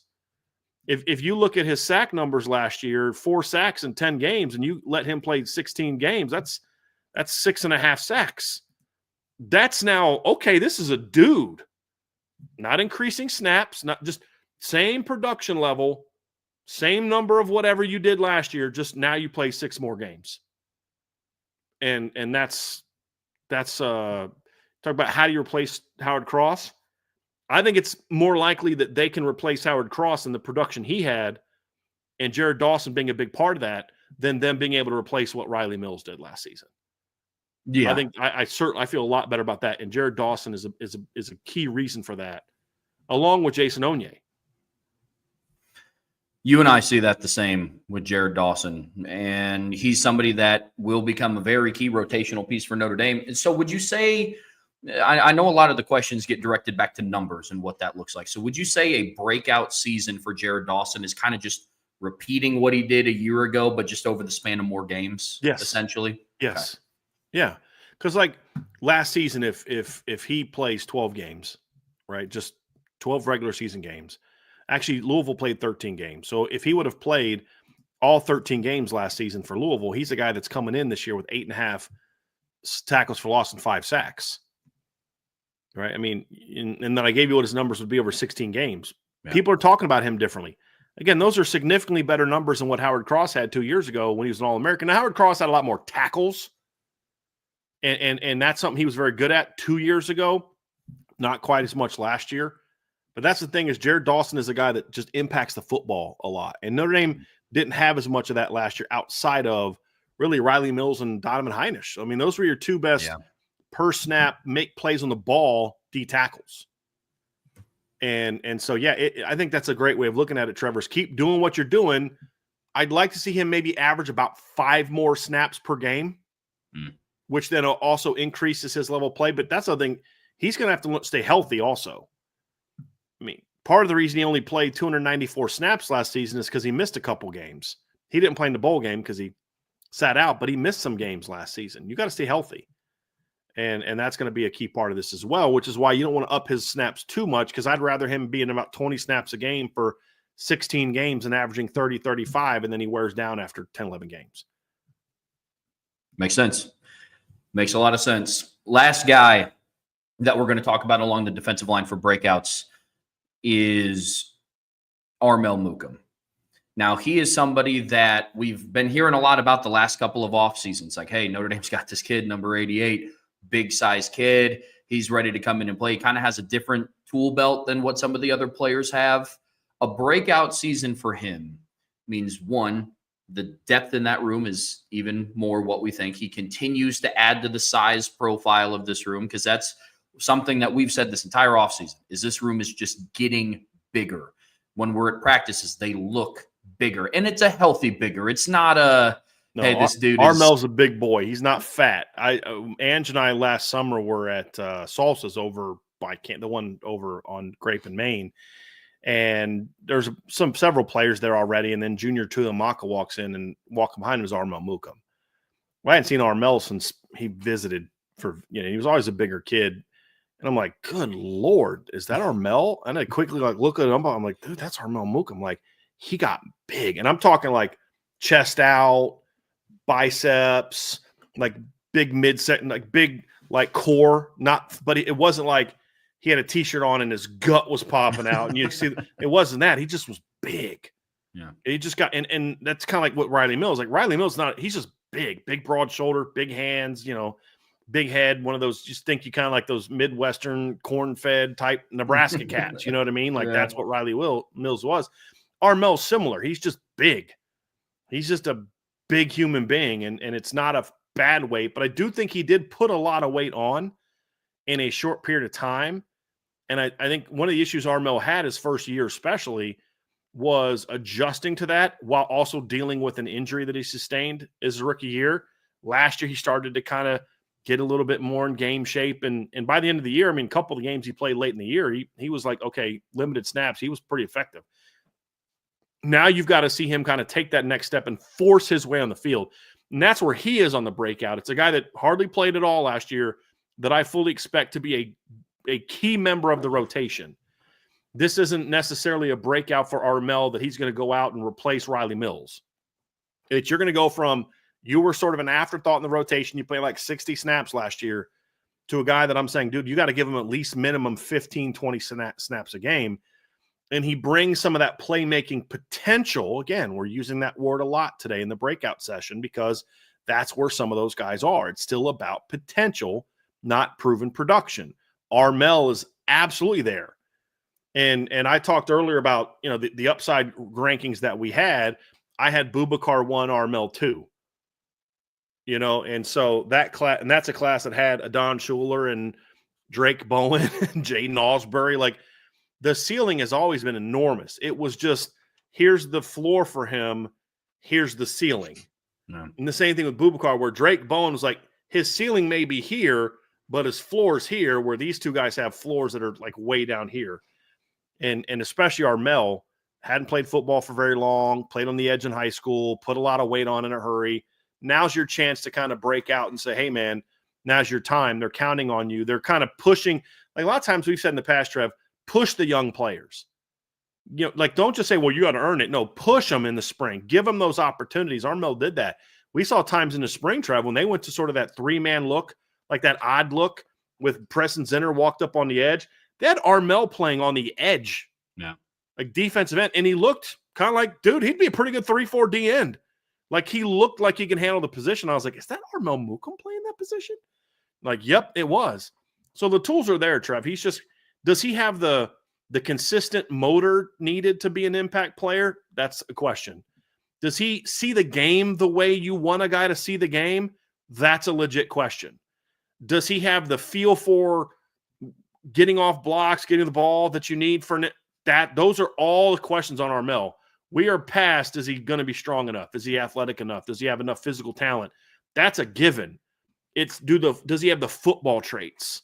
That's the question that remains for Armel, and that's what's going to determine whether or not he's kind of what he was last year, which is a guy that we hear a lot about in the spring and fall camp, but then when we get to games is not playing a whole lot. Or is he a guy that you're like, dude, now teams have to worry about that guy on top of Rubio and Heinisch and Onye and Dawson? Now they got to worry about that guy. That I was asked today by Cole and Greg McElroy, what's the position that Marcus Freeman is most worried about? And I said on defense, it's D tackle. And there's not going to be that individual star, but they're going to try to throw waves at you. It's guys like Armel and Onye and Dawson. They're the key to that no longer being a concern for Notre Dame. Yeah. They have to be breakouts. So we're not only talking about them that we think they're going to be breakouts, and we do, but they need to be breakouts because you're not going to have most likely a Riley Mills next season. So, okay, cool. Then just throw waves of talented guys at people and make them have to deal with that. So in the fourth quarter, your guard's on snap 65 and Armel Mukum's on snap 16. Jared Dawson's on snap 20. Donovan Heinisch is on snap 21. Onye's on snap 27, and see who's going to win on this third down. Like, that's what that's how Notre Dame has to win this year. If you don't have that, that's the dude up the middle. It's got to be like, okay, we don't have one stud, but we've got 6 guys that can play football at a relatively high level, and we're just going to keep throwing waves of them at you. And Armel has to, he is a big part of this. If the D-line is going to be as good as we hope it's going to be, 88 has to be one of those guys that steps up for them this season. I just get super excited thinking about you talking about the wave conversation of just, look, man, there's going to be moments in the season where, as an offensive lineman, you got to sit there and think, it's like, oh, thank goodness, 6'5", 308-pound Jason Onye is not on the field. It's like, okay, I have to now block 6'5", 318-pound Gabe Rubio. And it's like, okay, well, at least he's off the field. Oh, okay, now I have to block 6'3", 300-pound Armel Mukum. I mean, it's just the size is off the charts. The potential's there, which is really, really exciting to think about. The last guy on this list before we get into some of the players after that Bryan wanted to mention was the transfer from Alabama, and it's nickel corner Devontae Smith. Now, Notre Dame has dipped into the portal for the 3rd year in a row to get their nickel corner, and they found that in Devontae Smith, who started all 12 games for Alabama last season. Now, he's somebody that I am really, really excited about, and I'm really happy that we put on this breakout list. When I talk about Devontae Smith, I talk about him, and Bryan, I'm interested to get your thoughts on this too. I put Devontae Smith in the same conversation that I put in the Malachi Fields conversation, in that I would just like Devontae Smith to be who he was at Alabama. And I think that'd be a great season for him at Notre Dame. He only allowed 123 receiving yards through the 12 regular season games that he played. To put that numbers into context, Jordan Clark had 194 receiving yards allowed in the first 12 games. He hasn't allowed a single receiving touchdown in his career. He didn't last season. And he brings a lot of that big game experience. He didn't play in the postseason for Alabama last year, but just last season alone, he played at Wisconsin, home against Georgia, home against South Carolina, at Tennessee, home against Mizzou, at LSU, at Oklahoma, and then also played in the Iron Bowl. And so impact-wise, I think he needs to be the same player, where I know Malachi Fields, we talk more from like a numbers perspective, kind of just be who you were at Virginia. But as long as Devontae Smith can be that steady nickel player, I think that leads to a big breakout season from. What say you about that, Bryan? Part of this is also assuming to some degree that Notre Dame kind of stays true to what they've been with how they used the nickel in the past. I mean, when you look at Devontae last year, he had a game against Tennessee where he only played 4 snaps. A game against Mercer, they only played 10. You take those 2 games out, he averaged about 20 snaps a game. Or, 40 snaps a game. Jordan Clark, if you take out the 2 option games, and he played 7 against Navy, 4 against Army, he averaged about 45, 46 snaps a game. So, like, the snaps a game were kind of there. It's just now you need to kind of play a little bit more. But the other thing, too, is the way that Notre Dame plays with their nickel. I think that he's going to get a lot more opportunities to cover. And the one thing I do want to see from him this season is if he plays like he plays at Alabama, he'll be a good football player for Notre Dame, a pretty good football player for Notre Dame. But I actually, with Devontae, I want to see him actually raise his level of play, and I think he has an opportunity to do that because of how Notre Dame will use their nickel compared to how Alabama used him. And I think he's going to get a lot more opportunities to make plays off the edge. I think he's going to get a lot more opportunities, to make plays on the football. And that's something he's going to have to be better at. And if you look at him last year, 5 breakups, no interceptions, a half a tackle for loss, and 30 tackles. Well, his tackle numbers were actually pretty good. He had 30 tackles in 12 games. He had 30 tackles in 420 snaps, whereas Jordan Clark had 37 tackles on 651 snaps. So I think the level of production is there, but like from a pure coverage standpoint, Trev, just kind of be what you were last year, but I think there's an opportunity for him to be even more disruptive. He gave up a higher completion percentage than did Jordan Clark last year. Jordan was a 63.0. Devontae was a 65.5. But Devontae allowed 6.5 yards per catch. Jordan Clark was at 9.1. And part of that was Devontae, the way that Alabama played with some of their zones, he would give up kind of flat routes in front of them and then rally and close on the ball. I want to see him be a more disruptive player on the ball this year than he was last year. And that's partly why I'm excited about his potential at Notre Dame, is because the defense that Notre Dame will play is more conducive to him having more of those opportunities to make more plays on the ball. So if he's just what he was at Bama, it's a great addition. But I have him as a breakout, not only because, I think he'll get more opportunities and to be recognized, but I think he's going to have an opportunity to make more plays on the ball. And that's what kept him from getting more love at Alabama, is he was very good in coverage. You and I both know if you're just good in coverage, only the football nerds really look at you as like an impact guy. People want to see production. They want to see the tackles for loss, the tackle, the breakups, the interceptions. They want to see numbers. And he didn't really have that there. And I think he'll have an opportunity to do more of that at Notre Dame based on how they use him. And he'll have to step up and play at a high level. That's fair. No, that's absolutely fair. That was kind of one of the glaring things that I did see about him, is that he hasn't had any interceptions yet. Didn't at all last season. Yeah, I think he was credited with 2 pass breakups on ESPN. I think I remember seeing that in his raw stats too. Who? Devontae Smith. Yeah. His official numbers, when I look at the website, CFB stats, he had 5. Okay. When I go and I think about Devontae Smith, I'm on the same page as you. If he is what he was at Alabama, he's still a really good addition. But production numbers do need to take a ramp up. Absolutely. To be considered a breakout. Like, he'll be a really good player for Notre Dame, but he was a really good player for Alabama. Yeah. It's the same guy. To be a breakout is just so people are clear. When I refer to it, like him needing to do this, it's to be considered a breakout. To your original point, Trev, if all he does is repeat what he did at Bama, it's a good football player, great pickup. My comment is more for me to consider him a breakout. So, like, Malachi Fields didn't get love for what he did at Virginia because he was at Virginia. Devontae Smith's coming from Bama. Now, the interesting thing is they weren't that good on defense last year, so I think that a lot of the defenders didn't get as much love. He didn't play a whole lot the years before. So staying healthy is going to be a key for him. But it's more about, I think he's got an opportunity to be more effective. He had 1 pressure last season, Trevor, like 1 pressure on the quarterback. I could see him. Jordan Clark had 3, all in the regular season. I could see him being a guy that, because he's a much bigger body than what Jordan Clark was, I could see them using him more like how they used Thomas Harper a couple of years ago. If you remember, Thomas Harper was used a lot more coming off the edge. He had 8 pressures, 2 sacks, and a hit on the quarterback. Like, Devontae is more built like that than what Jordan Clark was a cover guy. He was a good cover guy. It was a great pickup for them last year. Thomas Harper was more disruptive on the football. And the thing for me with Devontae Smith is I think he has that type of tools.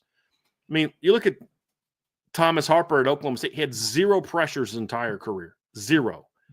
He had a grand total of 23 stops in his first 4 years at Oklahoma, where he played over 1,000 snaps. And this is why I point this out. He comes to Notre Dame, and he's suited more for what Notre Dame wanted him to do. His skill set was more suited to what Notre Dame did anyway. and he has a far more productive season than he's ever had, doing things he'd never done before in college. And so that when I look at Devontae Smith, that's what I see. It's that level of production. But the difference between Devontae Smith and a guy like Thomas Harper, for example, is I think Devontae's more natural as a cover guy than what Thomas was. And that's what I said before. He's kind of a mix of Jordan Clark and Thomas Harper. And that's why I think he's the guy that could be a breakout player for Notre Dame, to where he's not just continue to do what he did, but he's becoming an impact player. Coming off the edge on a pressure and hitting a quarterback, knocking the ball out of a receiver's hands on a perimeter, making more plays in the ball, tipping balls up in the air and get picked off. It's those type of things that I thought Thomas Harper was great at 2 years ago. Devontae can do that, in my opinion, but even be better in coverage. And that's why I've said he has a chance to be the best nickel they've landed yet. And that's saying something, because their last two nickels were pretty good football players. Yeah. Yep. Absolutely. Well, Bryan, I know you mentioned that there were some other players that weren't on this list that you wanted to talk about before we wrap up this segment. So who were some of the breakout players that you wanted to end this with? Yeah, I mean, there were so many possibilities. We didn't talk about Josh Burnham because we're going to talk about him on Thursday in a different category, but he's someone that I could see in this breakout conversation. Christian Gray is a guy that we've talked a lot about. We're going to talk about him in a different segment. I had to basically force Trevor not to bring up Christian Gray today as far as like one of his breakouts, because dude, I'm with you, but we're going to talk about him in a different show. But if we weren't doing future shows, Trev, Christian Gray is getting talked about today as either a star or, breakout, we're going to talk about him at some point in time today. If it wasn't for, we have something special planned for players like him, players like Jadarian, players like Josh Burnham, as far as guys can take that next step. Luke Talich was one that you brought up to me before the show. Luke could be in this category. We have something else kind of, he's going to be in a different conversation, but it made a lot of sense for you to talk about Luke Talich. He's been nothing but a special teams guy that could go to being a starter at Notre Dame. That's a breakout if that in fact happened. So, Luke Talich is another guy. Kingston Viliama-Austin, Bryce Young, if we weren't going to hold them for a sophomore show, are guys that we'd be talking about today. Could Jalen Sneed fit in the breakout category? Could Jaden Ausbury fit in the There's a lot of guys that have the tools to take their game to a whole different level this season. And them having to prove something is why there's still a little bit of wait and see with Chris Ash's defense. But the potential for all these guys to raise their level of play is also why you and I get so fired up when we start thinking about this defense. It is because of that. It's there's a lot of guys we could have talked about today that if we weren't doing other shows, we want to kind of break it up. Otherwise, we're going to talk for 8 hours today. We're talking yeah. You know what I mean? We're at an hour and 38 right now, and we're getting ready to go into the mailbag. And we could have talked way longer about these different segments, these different players. But we want to kind of break it up into different types of shows. But there's so many potential breakout players from Notre Dame this season that it's who does it?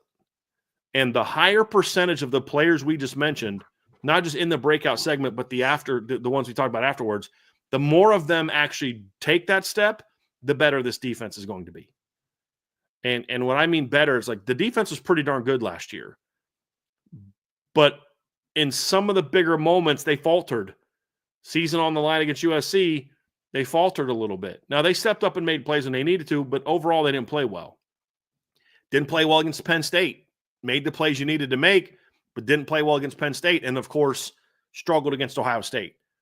This defense was not as good in the last, I'd say, 5 games of the season as they were for much of the regular season. Now, part of that is what? No Riley Mills. Yeah. You some of the injuries started to catch up to you. And, where would Notre Dame have been in September trying to beat A&M and Louisville if they didn't have Jason Onye, Riley Mills, and Benjamin Morrison like they didn't have in the last 5 games? Those are things where it kind of caught up to you a little bit late last season. You've got to be better now. but you've got so much more potential depth now where all the freshmen and sophomores that played for you last year are all now juniors and sophomores. And I keep hearing people say that this is going to be a young team. And I'm like, in a couple spots, but like some of these quote unquote young guys are dudes. Like they're dudes. And they've just got to take those jumps. And that's what starts getting you excited about what this team could be, Trev. At least it is for me. It's what I get excited about. We could have literally listed 15 guys today on defense. Well, and the promising thing, man, is it wouldn't shock me if any of them did it. That's what I love about these conversations. In years past, I've only been a part of Irish Breakdown now going on about a year, but I've had these conversations with other friends, Notre Dame fans, and for quite some time. And these conversations were always, if this guy just plays above his God-given ability, this defense is going to be really good. If this depth piece, gains 30 pounds and grows 2 inches and then adds a lot of tools to the tool belt that I don't know if he physically can, this defense is going to be unstoppable. But now we're just talking about, hey, if he can just turn more into a football player, because all the physical intangibles are there. They have the 6'5" guys. They have 6'5" safeties. They got 6'5" defensive ends. They got 6'5" defensive tackles. I mean, it's just the length, size, and athletic ability of this team is off the charts. And we haven't even talked about some of the more exciting younger guys on this team because of the future segments that we have coming up. It's a really, really good spot to be in, which is why there's a lot of excitement in this community specifically about this team moving forward. And I can't wait to carry on these conversations for the next couple weeks into the bulk of the offseason. Well, all right, folks, that is going to do it for the breakout session of the show today. But we are getting ready to move on to the mailbag. We already have 21 questions starred. But before we get there, be sure to hit that like button, hit that subscribe button, hit that notification bell. Be sure to share this podcast with your friends and family. But as always, you see it scrolling down there at the bottom of the screen. The best way to support what we do here is check out the Champions Lounge. That's the premium message boards, and you can find all that at boards.irishbreakdown.com. All right, Brian, we are going to wrap up today with a mailbag, and you guys know what to do here. If you have a question or comment that you want to get in, please be sure to hit the little MB, type in MB in front of your question or comment for mailbag, or you can use the mailbox emoji. We're going to go for about an hour or until we run out of questions. But in order to make sure, if you want your question answered, something just you really got to get off your chest, something that's been bugging you for the last couple days, we always appreciate a super chat. Those get bumped up to the top. But I'm ready to dive into the mailbag today, man. Let's do it. Let's get into it. Start here with DJ. Probably going to be covered, but how effective do you think Botelho can be? Don't we need to see a new Jordan Botelho? I think we need to see a healthy Jordan Botelho.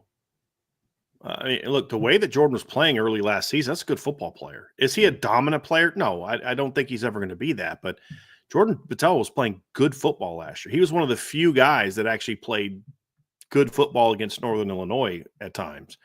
He was good against Texas A&M, and he was killing Purdue early in that game before he got hurt. So I don't think we need to see a new Jordan Botelho. I just think we need to see a healthy Jordan Botelho. Mm-hmm. He played he had 12 tackles and a sack and a tackle for loss in 2.5 games last season. Like, he was playing good football last year. It's just he got hurt, and that was obviously the problem. But can he carry over what he did last year? I mean, you look at last season, guys, he had 7 pressures. According to PFF, he had 7 pressures, 1 sack, 1 hit in 2.5 games. So 5 against Texas A&M. So let's play the same game we did with other guys. So he had 7 pressures on 45 pass rushing snaps. And last season, let's pull those numbers back up. I should have kept that graph up, but hey, it is what it is. But let's give him the same number of snaps that, let's say, let's go to – see, it's hard to look at some of these guys because they didn't play a lot because of him. But let's say he plays the same number of snaps as what Junior Tuilaumaka did last year, 205 pass rushing snaps. That's it. Just 205 pass rushing snaps. Junior last year had 26 total pressures. Jordan Botelho would have had 32. And he most likely would have played more than that because, of what he was already doing on a per snap basis. So let's say we look at the number of pass rush snaps. He was averaging, let's say 36 is what he was averaging the first 2 games. So that's 18 per game. So let's say that we give him 18 times 16, so he would have had 288 on the average that he in the first 2 games, 288 pass rush snaps. So let's take the number that he had and say, okay, what if he had 288 pass rush snaps last season? It's 45 pressures. To give you some context on how many snaps 288 is, it's not a lot. In 2022's Isaiah Foskey played 311 pass rush snaps.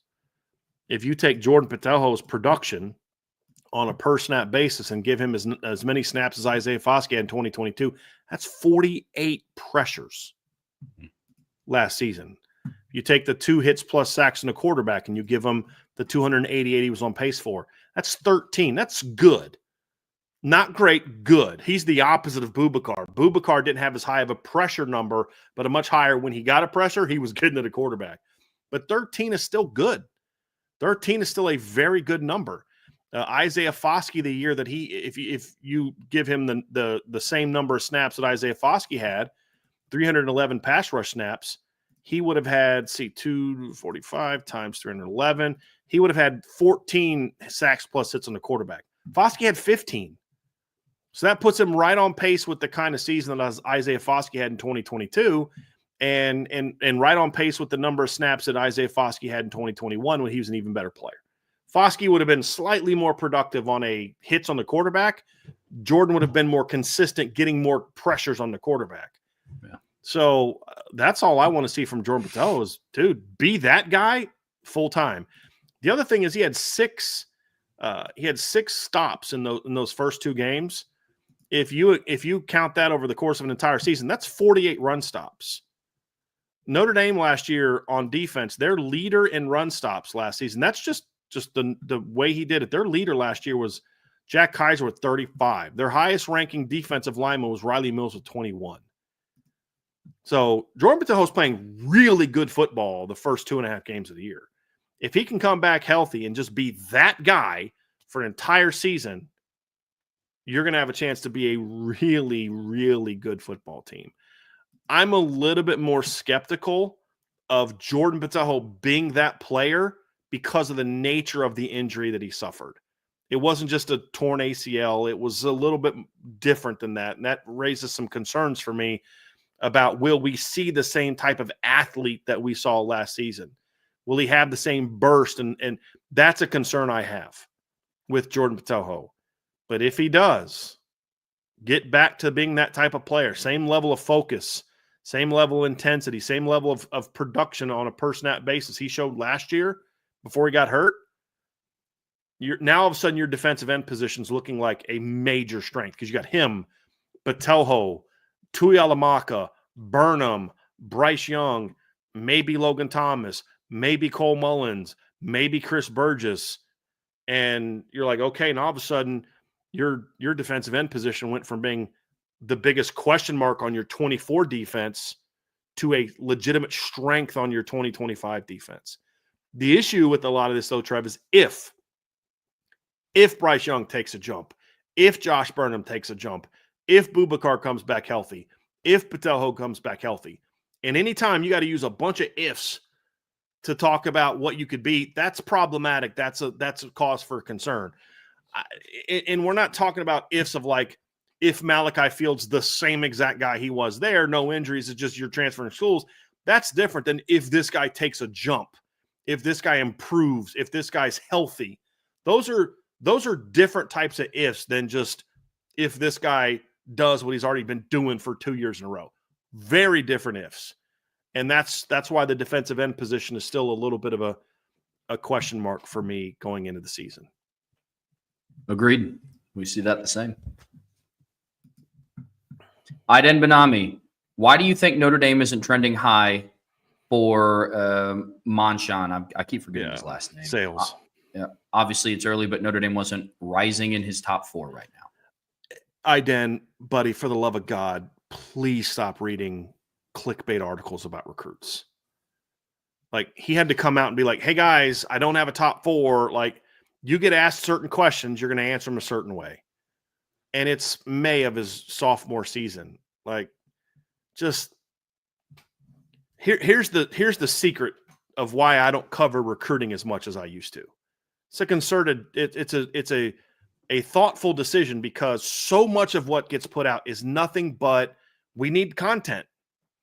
And I know that there's like, okay, I know where they are with this guy and that guy, but we got to do the interviews and we got to put this stuff out, because you've got to you've got to get like quotas for getting stuff out if you're at one of the networks. So you keep putting this stuff out. Notre Dame is fine in 2027 recruiting for right now. They're focused on 26 recruiting. Monshun came. I got to learn how to pronounce his first name, and I apologize if I got that wrong. But Mr. Sales is a guy that Notre Dame's got to stay on and keep pushing hard for. But there's some other schools that are considered top schools for him that he also didn't name in that article that I know are schools that would be in his top 5 if he listed the top 5. So I just think sometimes we fall victim to living on a day-to-day basis on the roller coaster ride that is recruiting coverage, when in reality, so much of that is just fluff. It's just, I got to get something out. And I mean, no disrespect to the guys doing the job. They're grinding their tails off. That's what they're just required to do from their higher ups. You know, it's like, I know for a fact that these services will force guys to make predictions, whether they're crystal balls or whatever, because you have a quota on the number you got to get out. And so I'm like, dude, I know you don't think they're trending for that guy. Well, they asked me to put some out. That's what that business is. And I'm just being honest with you. That's why we don't cover it the way we used to cover it, because I just got so sick of like, okay, how do we rewrite this article in a different way? Because nothing's changed in the last month. So let's look at it from this angle. And then it portrays something. That's why I say, look, I just stick to the intel. We'll do some personal interest stories, and that's all fine. And we do all that stuff. And Nick does that kind of stuff. And Sean Davis does that kind of stuff because it's relevant. But when you have to keep mass producing this stuff, you're just putting on a lot of fluff that then causes people to panic about this guy left this out. I'm like, well, so what? Let's let it play out and see how it goes. But right now, the biggest thing with Notre Dame and 2027 receivers is their focus is on the 26 class and closing on the 26 class. Once they do that, they'll then turn their attention on the 27 class. Because if that kid commits tomorrow to somebody else, doesn't mean Notre Dame has to stop recruiting him. Just like if he committed to Notre Dame tomorrow, other schools aren't going to stop recruiting him. Right. So patience, my friend, let it play out. And I'd say just try to avoid the roller. There's a certain ride. I'm not getting on that ride. I'm not getting on that ride, amusement park. So, some rides let's just choose not to be on, because it can get maddening. And halftime, I'm like, dude, I know that's not the truth. That it's not that it's not true, but it's like, I know that that's being spun in a way where adults who do this professionally are asking questions in a way to get certain answers from a kid because they know they can't write the same article they wrote on them 2 weeks ago. So, yeah, that's just kind of my stance on that one. Ballpeen Shillelagh, bye-week placement seems to be a big deal, especially when done poorly. How would you place Notre Dame's bye week this year? If you had total control, what would the worst possible non-consecutive buys be? You know, I'd kind of like their buys this year. Yep. They get one game that's on a Sunday and then a bye. I'd much rather do that than play on a short week. And you're like, well, that's an early bye. I understand that. But you get a second bye. What I always hated is when you got an early bye. Like, I'm not usually a fan of early buys. I usually rather kind of hate early buys. But a lot of times it's because you don't have a second bye. It's like your first bye was in like week 1 or 2 or week 2 or 3. For Notre Dame, you get that early bye to help you recover from a Sunday night game. And then after that, you get another bye at the end of October. So you're going to play, was it 1, 2, 3, 4, 6 games without a bye, which is a decent amount, but it's not a ton. It's like basically having a bye right in the middle of the season. And then you play 5 more games. But the nice thing about that bye, that stretch of 6 games is, 1, 2, 3, 5 of those 6 games are at home. Because this year Notre Dame has 7 home games, 5 road games. Because a lot of times they have to travel for the 5 road games plus the Shamrock Series game. Well, this year there's no Shamrock game. It's 7-5. So because you start the season with a road game and you end the season with a road game, in the 10 games in between, you got 3 road trips. So there's no consecutive road games. You have a little bit more in November than I would like, but one of them is to play the worst team on your schedule. But I really like that, that 6, because normally I like buys kind of right in the middle of the season towards the first, if you're going to lean like towards the early part, because you got to think about it. You've had a whole month of camp plus 6 games. Now you're kind of on the back half of your season if you count camp, which is the reason I count camp is because the whole point of a bye is to rest your legs. Well, you didn't start using your legs week 1 of the season, where Notre Dame gets a whole month of camp, a big game against Miami, a lot of energy, a lot of excitement, a lot being put on that game. Then you got a week to decompress, rest up after what's going to be a physical camp. This also impacts how physical they can be in camp, knowing they got kind of a rest period. Then you come back home and you got 6 games, 5 of which are at home, then another bye, and then you go into the last 5 games. So I actually like it this year, even though normally, Trevor, I'm not a big fan of the buys, like being that early in the season, but I am this year. Yeah, I love where the bye weeks are placed for this schedule specifically. I love night games. I think I talked about that yesterday when Notre Dame's home schedule released. But I am happy that they don't have back-to-back night games this year, and that's what this first bye allowed you to get away with doing. I mean, that would have been a real short turnaround, man. A Sunday night game in Miami, you fly home, then you have immediately following another high-octane, another really physical home night game. You start getting into some pretty murky waters there. So I am perfectly okay with where the buys are placed this year, for sure. I want to get to this question because this is the first question that we had, Trev, but I was trying to look at the rosters and kind of crunch some numbers so I could give a better answer. Yeah. So I finally have that done. So we can bring up the question now from Christopher. Sounds good. My question is, do we have the size inside on the defensive line to be a dominant run-stopping defense? Being a dominant run-stopping defense, first and foremost, is not about size. It's about how you play. It's about, do you have power? Do you have gap integrity? Do you have disciplined linebackers? Do you have a scheme that's geared towards allowing you to stop the run? Notre Dame was not a great rushing defense last season. They weren't terrible. They weren't bad. They weren't even average. They were just good, top 25-ish. But if they were in the kind of the lower half of the top 25. And we kind of saw that in some of the bigger games last year where teams would have a little bit of success running the football. I do think you can look at part of that was not so much about size, but what was the best attribute that Riley Mills and Howard Cross bring to the table? It's their pass rushers. They're pass rushers first. It wasn't so much about size. It was more about, hey, they're just that's their best skill set. So I don't think it was all about size. Having said that, your defensive line rotation had one guy that was over 300 pounds last year. One. Riley Mills was at 295. Onye was at 291. And then when Onye steps out, obviously it changes a little bit, but not a whole lot. You just had one less guy in your rotation. When you played Texas A&M, however, you didn't have Gabriel Rubio. And when you played, I don't think Rubio came back until later. You didn't have him against Louisville either. You didn't have him against Northern Illinois. So in those 2 games, those first few games, your average size, your defensive line was 288. Your defensive tackles was 288 pounds. When Rubio got put back in, it jumped up to 293.6. This season, they've only got one guy that's projected to be under 300 pounds, and that is Donovan Heinisch.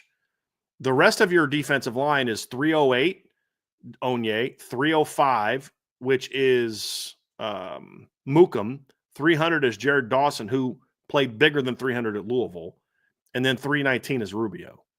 So now your average size of your D tackles is 302.4. It's almost 10 greater than what it was last season, but it's about 14 pounds bigger than what it was the first month of last season. So Yeah.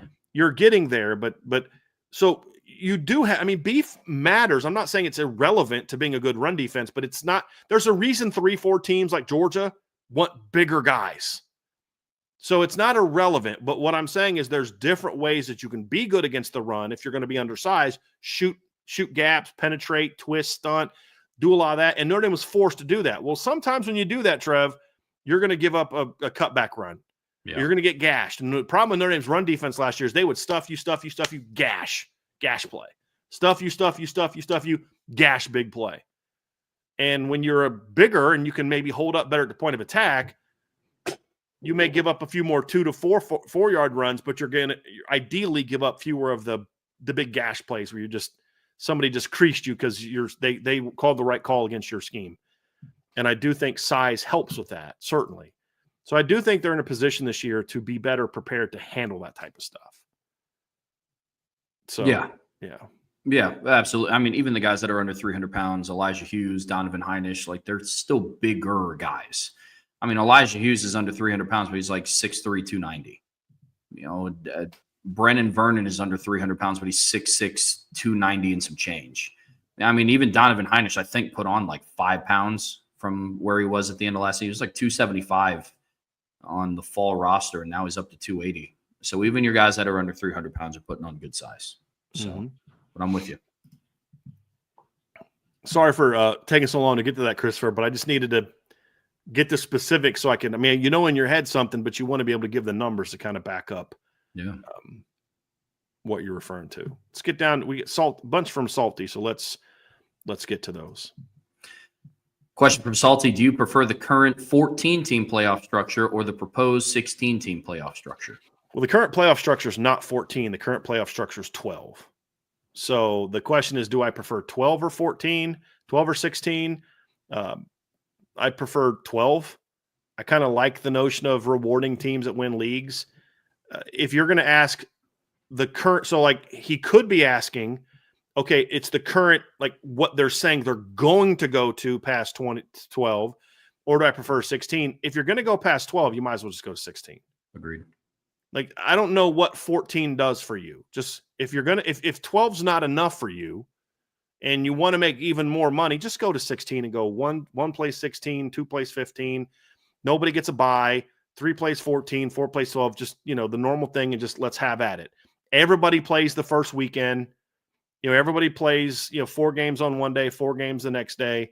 And then you're into the quarterfinals. Because once you get past that first round, you're right back to where you were in the 12-team playoff. It's just no buys. So you might as well just go to 16. I don't see any point in like 14. I think 14 was just a negotiating ploy to try to get to 16. Hey, we'll get to 16, but hey, if we're going to go to 16, we want some assurances that we're going to get X number of teams in the league. I think that was always part of it. So, no, it makes sense. Yeah, I prefer the 12, and we've only had it for a year, so I'd like to enjoy it for longer than 365 days. But if I had to rank them in order of preference, I'd go 12, 16, 14. To Brian's point, there's just no point to 14. 14 wouldn't even be in the discussions for me, guys. We're either staying at 12 or going to 16, or we're going less. Like 14 is a non-starter for me. Absolute non-starter for me. Trev, I was asked this question before, so I'm going to ask it of you from Mr. Bucknuts. He says, what are your guys' thoughts on the Colts drafting Riley Leonard? I like the pick. Selfishly, I think it's cool that, Riley Leonard lives in Indy now. But right now, the quarterback room in Indianapolis, in my opinion, is up for grabs. They brought in Daniel Jones for a reason, but he's kind of an unproven commodity in the NFL right now. He got the big extension with the Giants a couple of years back, never really panned out. Anthony Richardson so far hasn't panned out for them. I don't see Riley Leonard coming in and battling for a starting job. But I've said this all along. I think Riley Leonard has the right mentality to be in the NFL for a really long time. He's a player that can come in and get you out of almost any game. And right now the Colts have had 2 quarterbacks before they drafted Riley Leonard that all kind of fit the same bill. They were mobile guys. They were big-bodied guys that can hurt you with their legs as well. Riley Leonard's he's a player that if it's third quarter, it's a divisional game, and you just got to escape with a win. Have him come in and run read zone 13, 14 times. And I mean, there's worse pairings in the league than Riley Leonard and Jonathan Taylor. I can tell you that. So I like the pick. I think they got him at a good time. I don't think that they took him too early. And hopefully he has a long career in the NFL in general. But I like the pickup as a whole. Question from DJ. Chris Ash on Christian Gray's interception in the Orange Bowl. Golden said it was the first time they had used that coverage. In your opinion, does Chris Ash have the chops to make that call? I don't know. In this defense, I don't know. All I can say is, last time we saw, Chris Ash has called games in a championship before.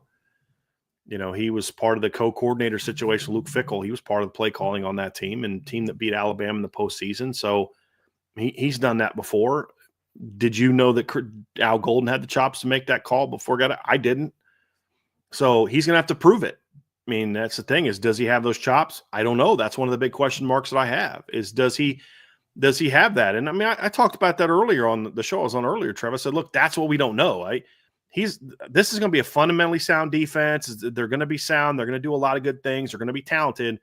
But does he have the chops to make that key 3rd and 1 call, or that dial up that one pressure at that one moment to make that play, or make the coverage check? Now, here's the thing about this is usually in games last year, the way it worked is usually when a coverage check call was made, it was a lot of times Mike Mickens coming with Mike Mickens' input.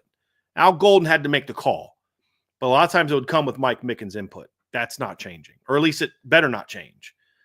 So I think it's not just Al Golden would, and the point I'm making is not like Al Golden, but Al Golden was a smart coach because he relied on the coaches he trusted to give input throughout the game.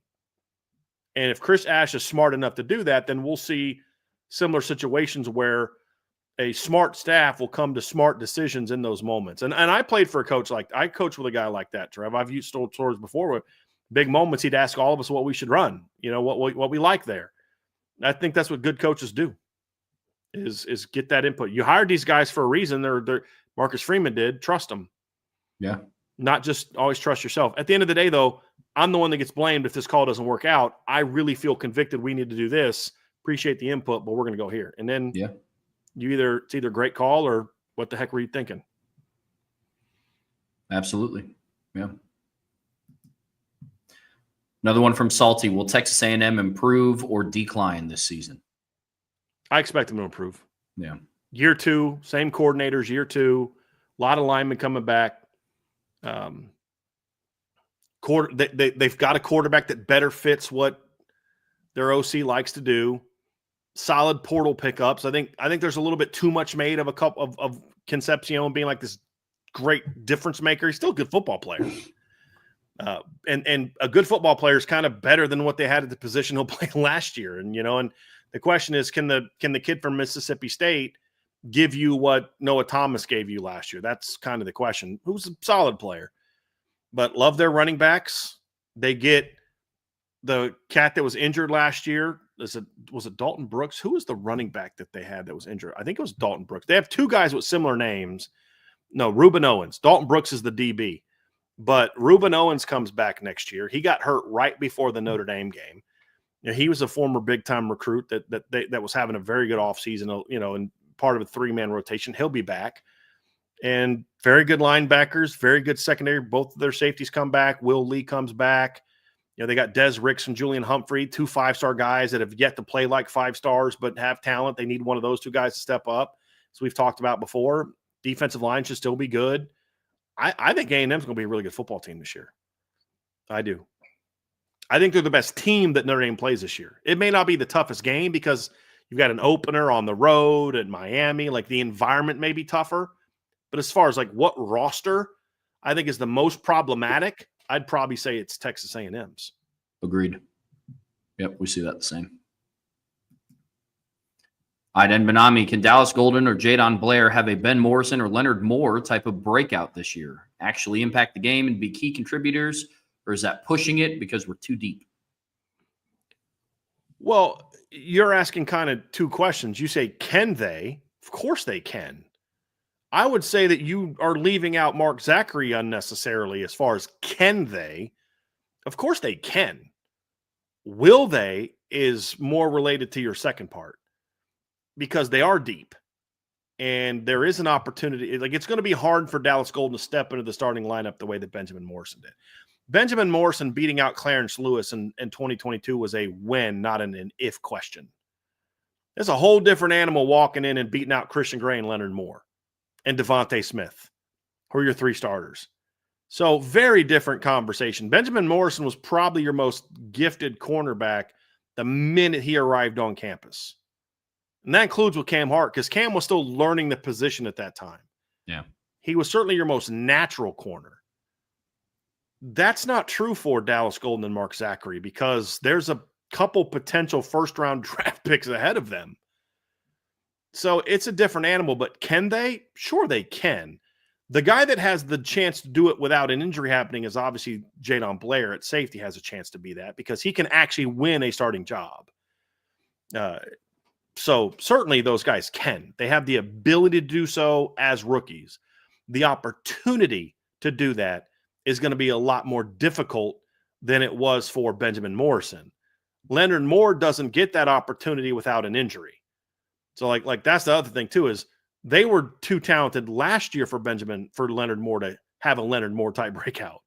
It wasn't until Benjamin Morrison got hurt that you said, hey, like, here we go, let's roll.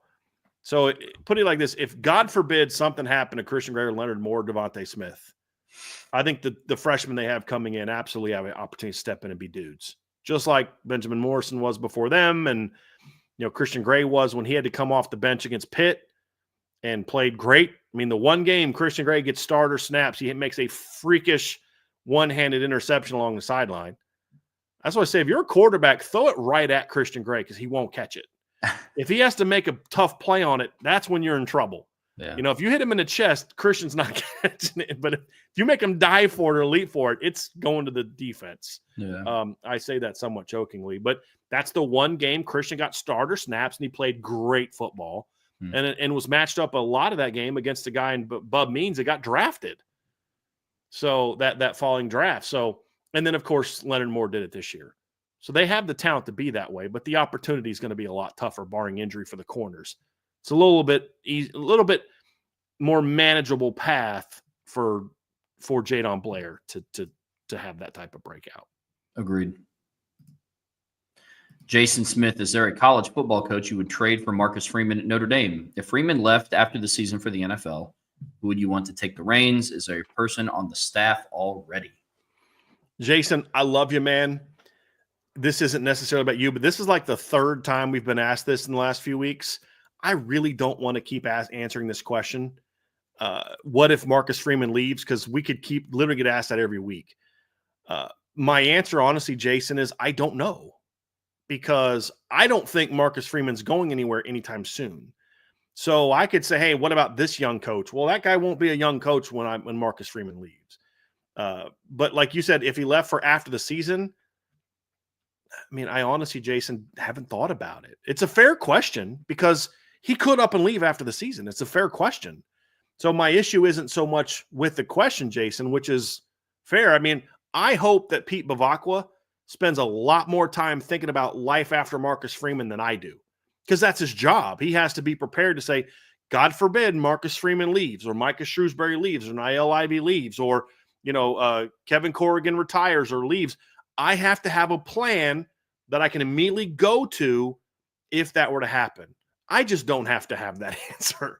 And I don't know, because like you look and say, well, give me Dabo. Well, those guys aren't coming to Notre Dame. Like, you're not going to get Dan Lanning and Steve Sarkisian and a lot of the guys that people consider to be the best coaches. So I honestly haven't thought about it, but you need somebody that's going to be able to recruit at a high level, hire at a high level, motivate at a high level, and coach at a high level.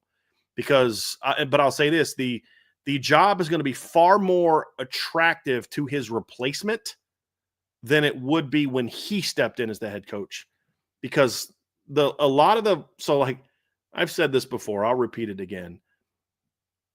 Marcus Freeman walked into a good situation, but the roster wasn't as good as people thought it was, and a lot of coaches knew that. the expectations were high, but the roster wasn't necessarily built to roll. He didn't have Manti Te'o and Harrison Smith and Tyler Eifert and Zach Martin and Capron Lewis Moore and Lewis Nix and Theo Riddick and Michael Floyd and like Sear Wood, all the TJ Jones, all the guys that Brian Kelly inherited. He didn't have that, as much of that. So now whoever replaces Marcus Freeman, whenever that time comes, is going to be walking into a situation that much better there. Plus the facilities are so much better than what it was when Brian Kelly was hired. Like, that's the big jump that Brian Kelly got to see, was the facility upgrades were enormous. The stadium's way better. The indoor facility was built at the end of Kelly's tenure. Now they're going to have the new football facility. That's where the program got way better. And that's where Brian Kelly walked into a worse situation than Marcus Freeman. But the town of the roster was way better when Brian Kelly arrived than what it was when Marcus Freeman arrived. So when I look at it, Trev, I don't really put a lot of thought into it, Jason. I really don't. And so I don't have a good answer. And I don't really I don't plan on spending a lot of time looking up the answer, so that way the next time I get asked this, I can have a better answer for it. I'm just figure it out. I promise you, if he left, I'll have some names. Anyone on the current staff, again, I just don't look at it that way. I don't. So sorry, I don't have a better answer for you, but it's just not something I really think about a whole lot. Yeah. I'm more focused on Marcus Freeman, like accomplishing something that warrants him leaving, than actually worry about him leaving yet. If you're picking up what I'm putting down. Mm-hmm. So that's where I'm at on the situation. I get the question, Jason. I do. But this is an interesting one, Trev. From Salty, Sarah Salty and her parents are increasingly unwilling to attend cold night games. How do you feel about attending such games?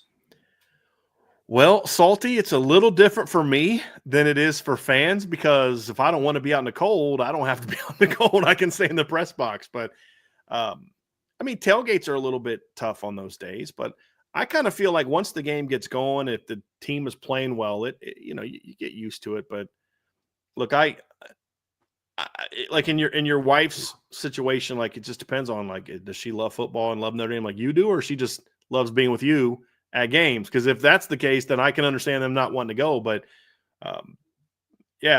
I get it. Cold night games are not fun, which is why kind of the November Navy game was like, oh, it's gonna be a little bit chilly that night. You know what I mean? Like, I don't know about that, and that's not ideal. But like the tailgate last year in December, I was freezing. Dude, absolutely freezing. I went to the bookstore and bought another coat. Yeah. And was already wearing a coat. Yeah. Trev didn't show up with like, hey man, you got a t-shirt on. You're not really prepared well. You're not well prepared for that. So yeah, I'm with you.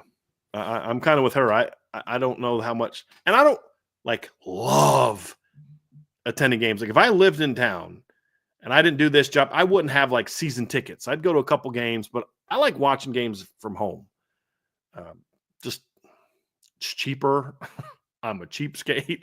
You know what I mean? There's a lot of things that would just make it to where I'm like, I'm good. I'm good. Yeah.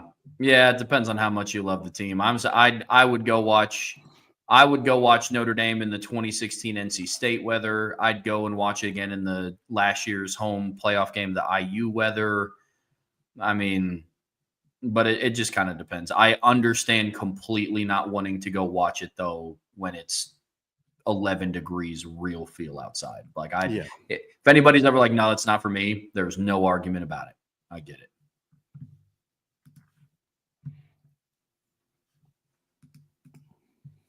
Lucky Duck 512, Brian, loved your segment on McElroy's radio show today. What are your thoughts on how he viewed Notre Dame this upcoming season? And do you think the national media all fall have a similar view of Notre Dame? No, I think there's definitely differences between Notre Dame and how people view Notre Dame. I think you look at Andy Staples, he's going to view Notre Dame very differently than Mark Schlabach does. And Andy Staples had Notre Dame as his number 2 team. The guy he does a show with every day, Ari Weisserman, has Notre Dame like 6th or 7th. Mm-hmm. So those two alone see them very differently.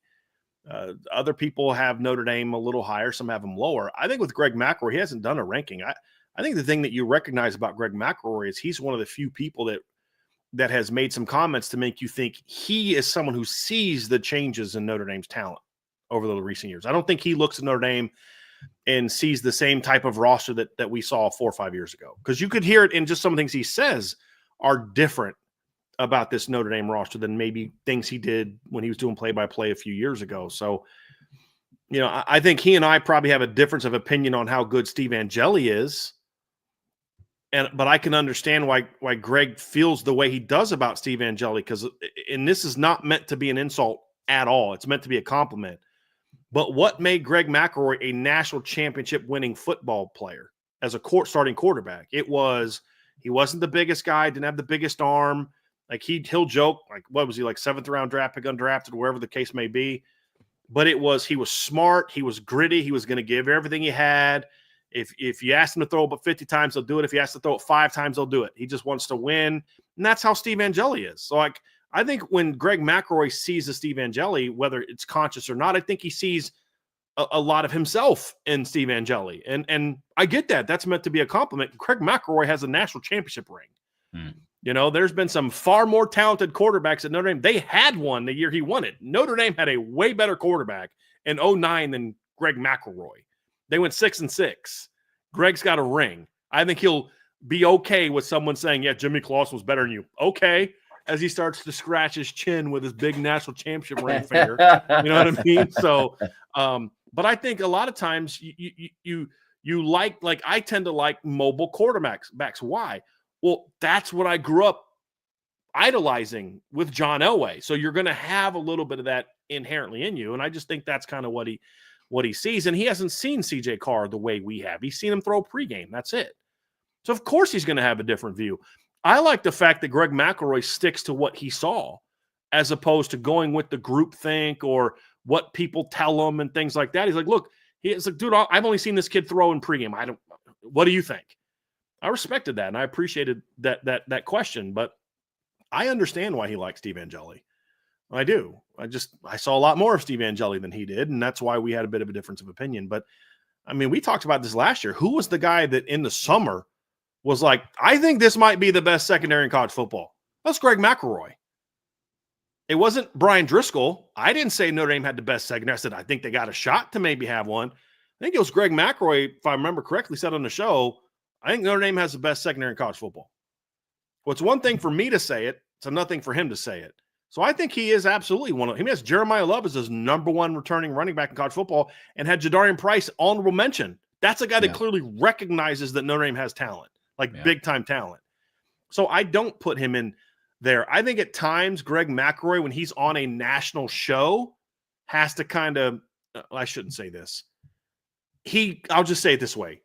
How he does his show, his individual show, his radio show is very different than what you see when they're doing the national TV stuff, which is understandable. TV is different than radio, whatever else. And one's for ESPN, one's a little bit more independent. I'll just leave it at that. That's my opinion. But when he's doing a show, I've listened to his podcast several times. And Trev, you and I are talking about this. Like, I'll hear him say something. I'm like, dude, I don't agree with that, but I totally understand the argument he's making and appreciate the argument he's making. Just don't agree because he knows football. Really knows football, and I respect people who know football and give you an honest opinion. It'd be very easy for Greg McElroy, where he played, and his main audience to just jump on the Notre Dame's overrated bandwagon, and people wouldn't eat it up. But he doesn't do that. I mean, he played at Bama. His co-host played at Auburn. Those are SEC dudes through and through. But they'll give love to Notre Dame. They'll give love to Ohio State. They'll give love if they truly feel that way. And I respect that. And that's why I enjoy going on their show. Good deal. ND Milton fan, what was the likely cause of Devin Houston moving to the offensive line? Speed, agility, size? And size is the positive reason. I don't think there's any negative reasons he moved over other than there just was a lot of better players in front of him. I don't think he lacked the ability to play. There's just better guys there. And he had this, of all the guys there, he had the size and the background to play the line. I really think that's a big reason why that was the case. Andre Tonsil, If there was 3 mailbag questions you would want to sit in a room with Marcus Freeman and ask him, what would they be? I mean, honestly, they'd be questions that I already asked him at the different press conferences. I want to know about what he feels about the leadership of this football team, because I feel like that's where we'll get more of an honest answer. I'm not going to ask him who's the starting quarterback going to be, because he's not going to tell us. I'd want to know about, what kind of growth have you seen from this football team over the course from January to now? Actually, you should probably say till February to now, because they were playing deep into January. And then also, where do you, if I could get him to be really candid, where do you feel like your program still needs the most work to take that next step? And I'd leave it open-ended like that, because he could talk about the roster if he wanted to. He could talk about maybe some staff things. He could talk about, I'd say program, not roster or team. I'd be very curious to hear that answer from him as well. Very curious to hear what that answer would be. Yeah, it's a good question, Andre. A lot of my questions, I think, would be geared towards him personally, because we hear the thing I love about Marcus Freeman is I genuinely believe he answers a lot of the questions how he would in front of an audience as he would if I asked him behind closed doors. If I ask him about the team specifically. Yeah. I truly do. Sometimes it's dude, maybe you shouldn't be as open yeah, as you are, Yeah. But if we're behind closed doors, I would ask him, hey, what was your reaction in 2021 when that coaching change happened? What is your true, genuine, what were your feelings about it? It'd be stuff like that. And so, yeah. Yeah. Another one from Salty. What would it take for Mike Norvell and Florida State to make the ACC title game at 10-2? They got to get way better in line play, and they got to get way better quarterback. That's the biggest areas. They were so incredibly soft and poorly coached in the trenches last year on both sides of the ball. That look, they didn't have a bunch of slow stiffs at the skill positions. They weren't as good as they were the year before, but Fentrell Cypress was a starting cornerback on the 2-10 team. He was also starting quarterback on the 13-1 team. Yeah. So was the Thomas kid, played a ton on that. There was plenty of guys that played on last year's team that were on the year before from a skill standpoint on defense.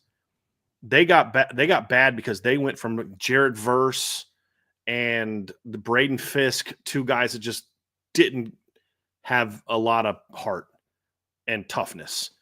And their offensive line was a hot freaking mess. Yep. Last season. A hot mess. Yep. And he just lost control of that football team. So they've got to get better in the trenches, and they've got to get way better quarterback play than they did a season ago. Way better quarterback play. Yep. It'll be different because it's a different system, but they've got to get way better quarterback play. Agreed. I think we talked about it the week of the Florida State game, but they had 7 different starting offensive lineups and they had almost everybody coming back from the year before. Just I've never seen a team have that many guys regress. Oh, it was crazy. Absolutely crazy. Will USC win 10 plus games and make the playoffs? Ever? Probably in 2025, which is what Salty's asking. I'm just being a little bit snarky with my guy. It's possible. I don't think so. I don't think they have a dynamic quarterback. I don't think their skill talent on offense is elite. It's good. I mean, Mekhi Lemon and Jacoby Lane, those are two guys that a lot of people would like to have, Trev. I mean, those are two good football players. But you and I have talked about this. I don't think that their running back room is as good as it was a year ago. It's solid, but it's not as good. I don't think their receiving core is as deep as it was last year. Their defensive line lost some very talented players, especially in the secondary. So this is not a vintage USC team athletically. That could help them in some ways, Trev, because I think this is going to be a team that hopefully is a little bit more bought in than what it was in the past. A team that's got, a lot of those guys left despite playing. What was Deuce Robinson's reason for leaving other than he just wanted to be the guy somewhere? Well, Jaden Greathouse could have done that, but Jaden Greathouse wants to not only be the guy, he wants to win a championship. Which one's more important? He wants to get an education from a great institution. With all due respect, you go from USC to Florida State academically, that's a big step down, with all due respect to Florida State. USC is a good school. Not every kid that goes there cares about getting a great education, but if you want to get a great education, you can get one at USC. And you're going to a team that was 7-6 to a team that went 2-10. Why? I want more touches. I want to be the guy and I want to get paid. That's it. So I think they lost there were some addition by subtraction guys this offseason for USC that I think could make them better. But I think the ceiling for USC this year, especially with their schedule, Trev, for me is 9-3. I think that's their ceiling. Could they go 10-2? It's possible. But I'd be surprised. Yeah. I was just about to say, look, man, I mean, that means that, let's just say if they're 10-2, they're losing to Notre Dame and they're losing to Oregon. Both of those are on the road. USC historically has not done well on the road under Lincoln Riley, which means they will have to beat Illinois on the road. They'll have to beat Michigan at home. They'll have to beat Nebraska on the road. They'll have to beat Iowa at home. To Brian's point, it's possible. Home, UCLA, they've got to. They can only afford to. They can't afford to lose any of those games. Nope. To go 10-2, they'd have to run the table against Michigan State at home, Michigan at home, Iowa at home, UCLA at home, at Illinois, at Nebraska. Like, no, that's just no. And above all else, there is an argument to be made about addition by subtraction, and maybe they'll band together as a team. I don't think the guy leading the program is the right guy to do it. Lincoln Riley has shown that he cannot put together consistent playoff teams unless he has Heisman-level talent. I'm not even talking about good talent. I'm talking about Heisman candidate winning talent. And you just go back and look at his time with Baker Mayfield in Oklahoma, and then he got Kyler Murray, another Heisman winning quarterback, great talent. Got Jalen Hurts from Alabama, took him to the playoffs. We got Caleb Williams, who followed him from Oklahoma. And they couldn't even make the playoffs with that team. I mean, I have very little faith in Lincoln Riley there as a head coach leader of that program. D'Anton Lynn I like as a coordinator, but I don't think they make the playoffs this year. Agree. See it down here to Andrew Gilmore. The last two freshmen, including redshirt, to win a championship were Trevor Lawrence and Jameis Winston. Both had historically great years for great teams. Does CJ Carr need to be as good to win it? I don't know that I would. I mean, I guess I don't see Trevor Lawrence's freshman year as being historically great. I think it was very good, but I think for a chunk of that year, he was in don't mess it up mode. Like the touchdown numbers were good, but some of that he was getting against teams that weren't very good. He was very good in the postseason, like very good in the postseason. But for much of that season, Trevor was just kind of good. And they played outside of Notre Dame, not a great schedule. He only threw 9 passes against A&M because Kelly Mond started that game. He didn't even start that game. Can CJ be that good? Yeah, I think so. It's possible. Is he going to put up Jameis Winston numbers? No, I don't think so. But that Florida State team also, Jameis could have been 10, 15% worse, and they still would have won a title. Yeah. I mean, they just that was a relatively soft schedule, but even the good teams they played, they dominated, absolutely destroyed teams that year. I mean, you look through the season, the couple ranked teams they had a really close game against Oklahoma State in the opener. And then, nope, that was 2014. Sorry, 2013. 2013, they start the season at Pitt, blow them out. Their next good opponents, Maryland at home, was ranked 25th. They beat them 63-0. They get a bye. Then they go on the road to Clemson, who was ranked 3rd. They beat them 51-14. Then a few weeks later, they host number 7 Miami, beat them 41-14. They play at Florida, beat them 37-7. They play number 20 Duke in the ACC title game and beat them 45-7. Like, they don't need him to be that to win a title. And honestly, Auburn was far outmatched in that game. Auburn jumped out to a lead and still got smacked by Florida State in that game. But I think what made those teams good and what allowed those players to play the level that they did was not only were they great players, but they also played on absolutely loaded football teams where they didn't have to put the team on their shoulders and win. And Andrew, that's where I think you could see CJ maybe perform a little bit better statistically than others would have. Look at a year later when Jameis was forced to carry the team more, when they lost a lot of guys from the title team, and Jameis throws 25 touchdown passes and 18 picks. Very different player. Completion percentage went down because the team around him wasn't as good.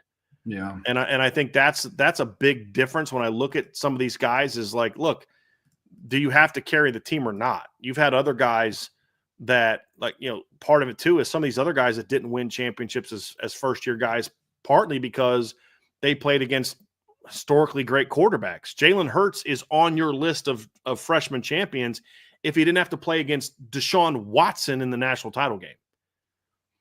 And Jalen to me is more in line of kind of where CJ would be, not production-wise, but he just ran the offense and got the ball where it needed to go and those type of things, and handed it off some good players and threw to some talented players. So I think it really comes down to what's the team around him.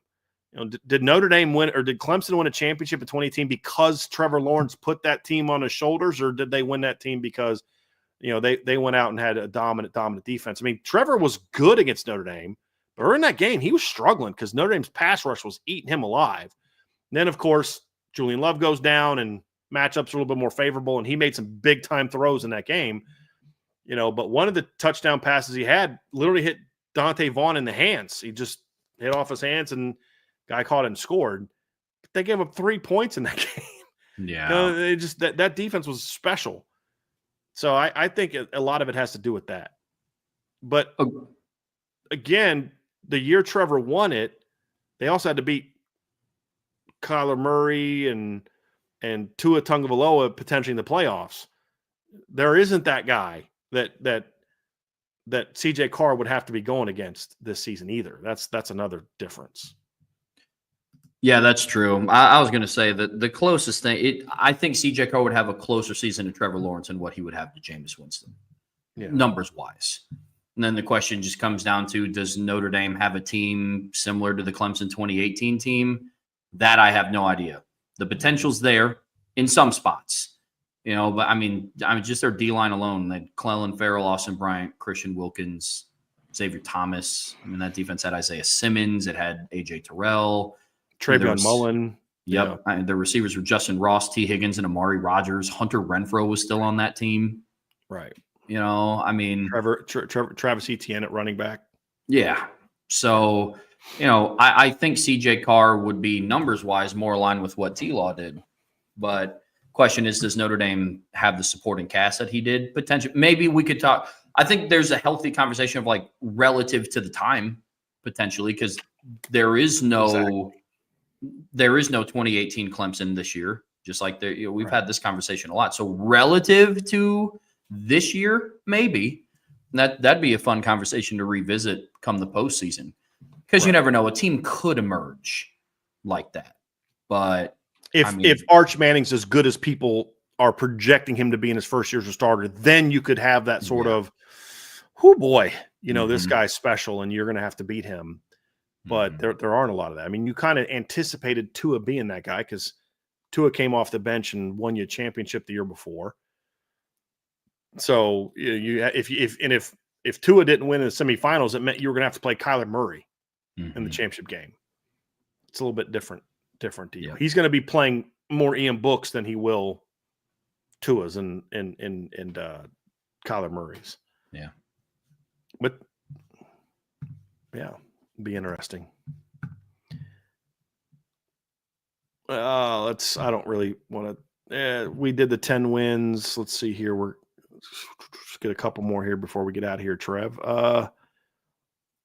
Here's one from Tom. Thoughts on Josh Pate's top 20 post-spring team rankings? I like Josh, and I really do, but that was rough. Josh has certain views on how he evaluates teams that I just think are flawed. Like one of the comments he made, and I'm trying to remember who it was about. I think it might have been about Miami. I forget who he's talking about, but he's like, they've got Oklahoma. It's like they got 3 top 10 recruiting classes building their roster. It's Oklahoma 10th. I'm like, brother, how many of those kids from those top 10 recruiting classes are still at Oklahoma? Like, you can't just tell me they got 3 top 10 recruiting classes. Well, one of the reasons they were a top 10 recruiting class is because it had Jackson Arnold in it. Well, he's not there anymore. Nick Anderson's not there anymore. Like, some of the guys that were these highly ranked players in those classes aren't there anymore. So why does it matter if they had top 10 recruiting classes? And at some point in time, what they do in college has to matter more than what people thought they were going to be coming into college based on their high school rankings. Josh puts way too much into that. And then he'll spin like, well, this team had this highly ranked recruiting class and they won. And I'm like, well, what about that other team that had a bunch of highly ranked recruiting classes and sucked? You know, like he's still riding this LSU has loads of talent thing that caused him to say last year that LSU had a higher ceiling than Notre Dame. That was an absurd comment when he made it, and it's absurd that he has LSU ahead of Notre Dame right now. Brian Kelly is yet to finish in the top 10 at LSU, including having a year where they had Jaden Daniels, Malik Neighbors, and Brian Thomas on the football team. And it's just like, but he's still going off of it's an SEC team, and 9 or 11 of his top 20 teams were SEC teams. Like, he's still one of those people. And again, I say this all due respect because I really like Josh. And it is tough to get in front of a camera every single day and have detail to dive into. It's hard, especially when you're having to talk nationally. Yeah. Because there's so much more research that has to go into knowing about a lot of different teams than just one, like we do. Now, we do more than just Notre Dame, but it's still easier because we don't have to talk about other teams every day. I think he's still living in the universe of recruiting rankings and SEC power. The reality is you're not living in the universe of what the transfer portal means to those SEC powers. You're not living in that world right now. And you should be, because those recruiting rankings have to have like 8 asterisks by them, because that's how many players they're losing from those classes. And Josh is like us. Like, he's a kindred spirit when he talks about how much he hates the way the portal is being used right now and the tampering. And he's like us. Like, I love NIL. I'm all about supporting players, but this is killing a game that we love. Yeah. But I think sometimes in his mind, he's kind of he'll focus on the transfers in, but ignore the transfers out when talking about recruiting rankings and stuff like that. Well, brother, half that class is gone. So that top 10 class means nothing. And I still think he's one of those many people that's falling into the trap of getting super hyped about a bunch of portal players that are going to lead a team to success. A 9-4 LSU team is going to lose a bunch of players in the NFL, replace them with a bunch of portal guys, mostly from mediocre teams, and all of a sudden they're going to be a top 5 football team? Something they couldn't be with Jaden Daniels, Malik Neighbors, and Brian Thomas? Really?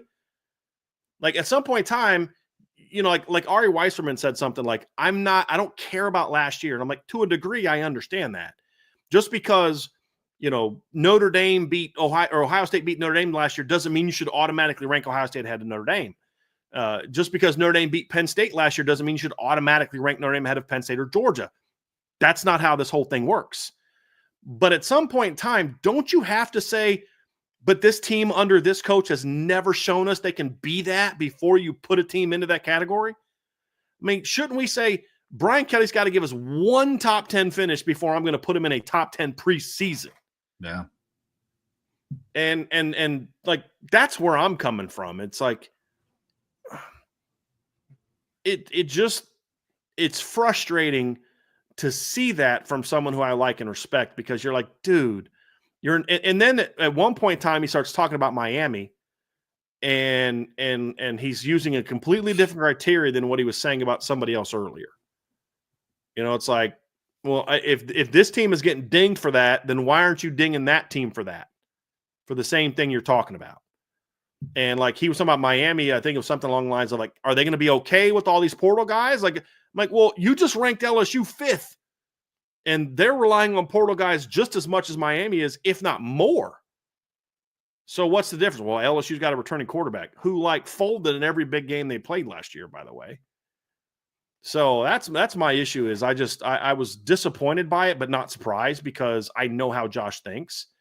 And my thing is, at least he's consistent for how he evaluates. He's not consistent applying criteria, but you kind of knew going in that his ranking was going to kind of look like that, guys. I mean, I don't know how anyone's surprised. And Clemson being number 1, okay. At least Dabo's got a couple rings you can look at and say, well, look, that when Dabo's had veteran talented quarterbacks with talented receiving cores and really good D-lines, Dabo's won titles. Well, what are we expecting the strength of Clemson to be this year? Really good D-line, veteran talented quarterback, and really good receivers. Okay, I get that. I don't agree with having them that high, but, dog, we have Clemson 6th. It's not a leap to go from 6 to 1. Going from 14 to 15 to 5 and having a team ahead of Notre Dame, that's where I'm like, okay, time out. Shouldn't we ask LSU to, like, just show us something before we just – but, again, he's also a national person that assumes Brian Kelly's a great coach. I understand. If Josh Pate covered Notre Dame as long as I did, I promise you he would not have LSU in the top 5. I promise you that. But guess what? He didn't, guys. He didn't. So I'm going to give him the benefit of the doubt on that and say, you don't know Brian Kelly the way that I do. And you can't read that guy, like, easily read that guy the way that I do. So I give him a little bit of benefit of the doubt because he's a good dude. And I like Josh. And I like what he does. And he's willing to step up to the plate every day and put content out. And he tries his best to be, in his view, objective. But I just, you know where his biases are. But at least he's honest about them. And he's consistent with it. He puts a lot of value on recruiting rankings. He does. And he puts a lot of value on conference strength. The strength of your conference and what that means for your ranking. I don't agree with it, but he's consistent with it. And I respect that. Yeah, to a degree, I understand it. Look, I'm no Brian Kelly sympathizer, but if you're a national guy and you just look at what he did on paper at Notre Dame from 17 until he left, I get it. 2 undefeated seasons, 2 playoff appearances every single year outside of 2017. No, 2017 they had 10 wins with the bowl. 10-win season every single year.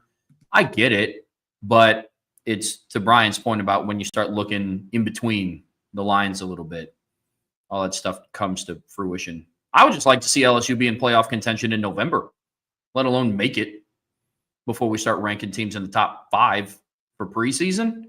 LSU's the best playoff hype team on September 4th. Oh, goodness gracious. LSU. I'm curious what his – I'm going to see if I can find his – what was his rankings for 2024. I wish – see, this is what we need to do. We need to start, like, tracking these things, Trev, is like – let's start going and finding, well, who's that team that this one particular person constantly ranks, at a certain place. I'd be very curious about that. Very curious about that. Like, where did he have LSU last year? Because I to a degree, I kind of get it, Trev, is there comes a time where it's like, a team's going to break out. It's like people that, like, what's funny, like, Michigan was that team for a lot of people for years under Jim Harbaugh. And it wasn't until people jumped off the bandwagon that he started winning at a big level. And I just think people don't want to be that I don't want to be the year that LSU hits or the year that so-and-so hits. I don't want to miss it. They don't feel that way about Notre Dame. I still think when you listen to Josh talk, I still think Josh and a lot of people like him think Notre Dame's this overachieving team that just kind of got hot in a down year. And they don't have the athletes that other people do. Guys, I've talked to a former Notre Dame player under Brian Kelly who argued with me, like, disrespectfully, honestly, about when I had the audacity to say that Notre Dame was as athletic, if not more so, than Texas and Georgia. Call me nuts. Well, we found out when Notre Dame played Georgia, who had the better athletes. I had somebody literally try to tell me that Arch Manning was a better athlete than Riley Leonard. Seriously, someone who covers football for a living and played Division I football tried to tell me that Arch Manning was a better athlete than Riley Leonard. And that Notre Dame's linebackers can't run, not like other top teams. Because and part of it's the perception that still is there about Notre Dame. And that's where I think some national people miss the boat, is that they have yet to come to terms with Marcus Freeman's era is different than what Brian Kelly's era was when it comes to just athletes. That's the difference. Yeah. Yeah, no, absolutely. And You guys know, I mean, I'm higher on LSU than what most are. I don't have them ranked above Notre Dame. You had I an went 8th, based I on their think, right, ceiling. Trev? 7th or 8th. I think I had them. I might have had them 7th in both. They might have been one of the. You had them teams in 8th in the first one. Yeah, then I think they were one 14, of the. I believe. Yeah, then they were. I believe they were a team for me that didn't move. And I'm higher on LSU than some, but again, like some of it is just going off of, and I know I'm the show me guy, but some of it is just based on I think Brian Kelly's due for just a random good season. But that's a better explanation than this portal guy, that portal guy. You're going off of, look, last 15 years of history, every 3 or 4 years, Brian Kelly just has that team. 8-5, 8-5, 12-1. 9-4, 8-5. Was it 10-3? It was after that, it was 4-8, 10-3, 12-1. Like every 3 or 4 years, that's his thing. That's way better argument than and if he would have said that, I'd have been like, okay, I get it. You think you're striking it, but that's not what they're arguing. That's you know what I mean? Like they're saying roster portal guys, O-line's going to be great because of Notre Dame's getting dinged because they had guys leave who are getting replaced by guys that were there. But yet these teams that lost 4 starters like LSU and Georgia are going to be considered good because they're doing what? Because they got portal guys stepping in to replace a lineman at LSU? Like, seriously? That tells me you had a preconceived idea of this and you're just fitting in pieces in to make your argument, as opposed to letting the data tell you the story or letting track record and history. My point about Brian Kelly and LSU is he has not shown me he can to win a playoff game. And your answer is, I know. Don't disagree. But if you pull out a little bit further back, is it outside of the track record or history that Brian Kelly just randomly has that great year that you didn't see coming? That's the only track record he has at the Power 4 level. It's just okay, play for the title. Yep. Okay, play for the title. Like that's his thing. No, it's weird. Man. I mean, it's you could have this if we were talking here and it's May of 2018. You have the same conversation then of like, hey, this Notre Dame team's put together pretty well. So they got Chase Claypool, Miles Boykins. Like, dude, they were on the same team in 2016. They went 4-8. It's like, yeah, but they're better. And it's like, you can have a lot of those conversations about some of the LSU kids, but just. 2011 to 2012 was the same guys, except you didn't have Michael Floyd and you didn't have Harrison Smith and you didn't have Darius Fleming. You didn't have Trevor Robinson. And then you went out and got better the next year. And then you were back to what you were the year before the next year. So you ever see that movie Awakenings with Robin Williams? Okay. Yeah. It's just like, hey, it's good. Oh, no, now you're back to where you were before. You know what I mean? So, yeah. Yeah. And sometimes in a better situation, like it would not shock me at all if we sit here, it's like 2 years ago, they had Jaden Daniels, Malik Neighbors, and Brian Thomas. They didn't even sniff the postseason. And now without them, with a quarterback that we have a lot of questions about, they make the postseason. But then in the same light, it also wouldn't surprise me if they're out of playoff contention once again in November. Yeah. So it's weird, man. Yep. Salty, you have 5 questions that we're not going to get to today. And Andrew, you have 2 questions about the Power 4 jobs. And you have a question about JJ Redick that we're not going to be able to get to today. Can you guys bring those back on Thursday? Because they're all good questions, but we're at that hour mark, and the guys are going to start their well, actually, no, their show's not for an hour, but we're kind of about that hour mark. We got to kind of wrap this thing up and get out of here. But a lot of great questions, but I want to get to those. We're just not going to be able to get to those today. So like Salty, you've got this question and several others. Andrew, you've got a couple. If you guys could bring those back on Thursday or Friday. If you can't make the Thursday mailbag, Friday we'll have the full mailbag.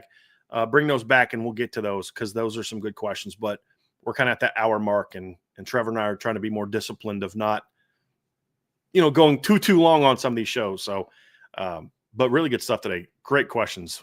Really one of our better daily mail. I mean, we have a lot of good these, but this is one of the best daily mailbags where I'm like, I'm feeling bad about not getting all the questions today. So you guys could bring those back Thursday or Friday. Tomorrow we're going to start off tomorrow's show with the buy sell hold, but we may shift course at some point in time in the middle of the show and talk about a different topic. We'll see. But get those mailbag shows in tomorrow to the message board. Salty's got the post up on Irish Breakdown. Mailbag or the buy-sell holds are for premium members only. So if you want to get one in, go ahead and sign up for the message boards and find Salty's post. We'll have that up tomorrow. So we'll go live at 1 tomorrow, and we will start the show with a buy-sell hold before we shift gears at some point in time deep into the show and talk about a different topic. So be prepared for that. So Trev, thanks for being with me today, folks. On your way out, hit that like button, hit the subscribe button, hit the notification bell. 5 o'clock tonight, you're going to want to be on the show on IB Nation Sports Talk. Sean is going to have a USC beat writer on the show tonight. They're going to talk about Chad Bowden. They're going to talk about Lincoln Riley and USC. And, of course, Sean and Vince are going to be doing rapid fire after that. So you're going to want to definitely check that out at 5 o'clock tonight. So for Trevor, I'm Bryan. Everybody have an awesome rest of your day, and we will see you again tomorrow at 1 p.m. for the next Irish Breakdown podcast.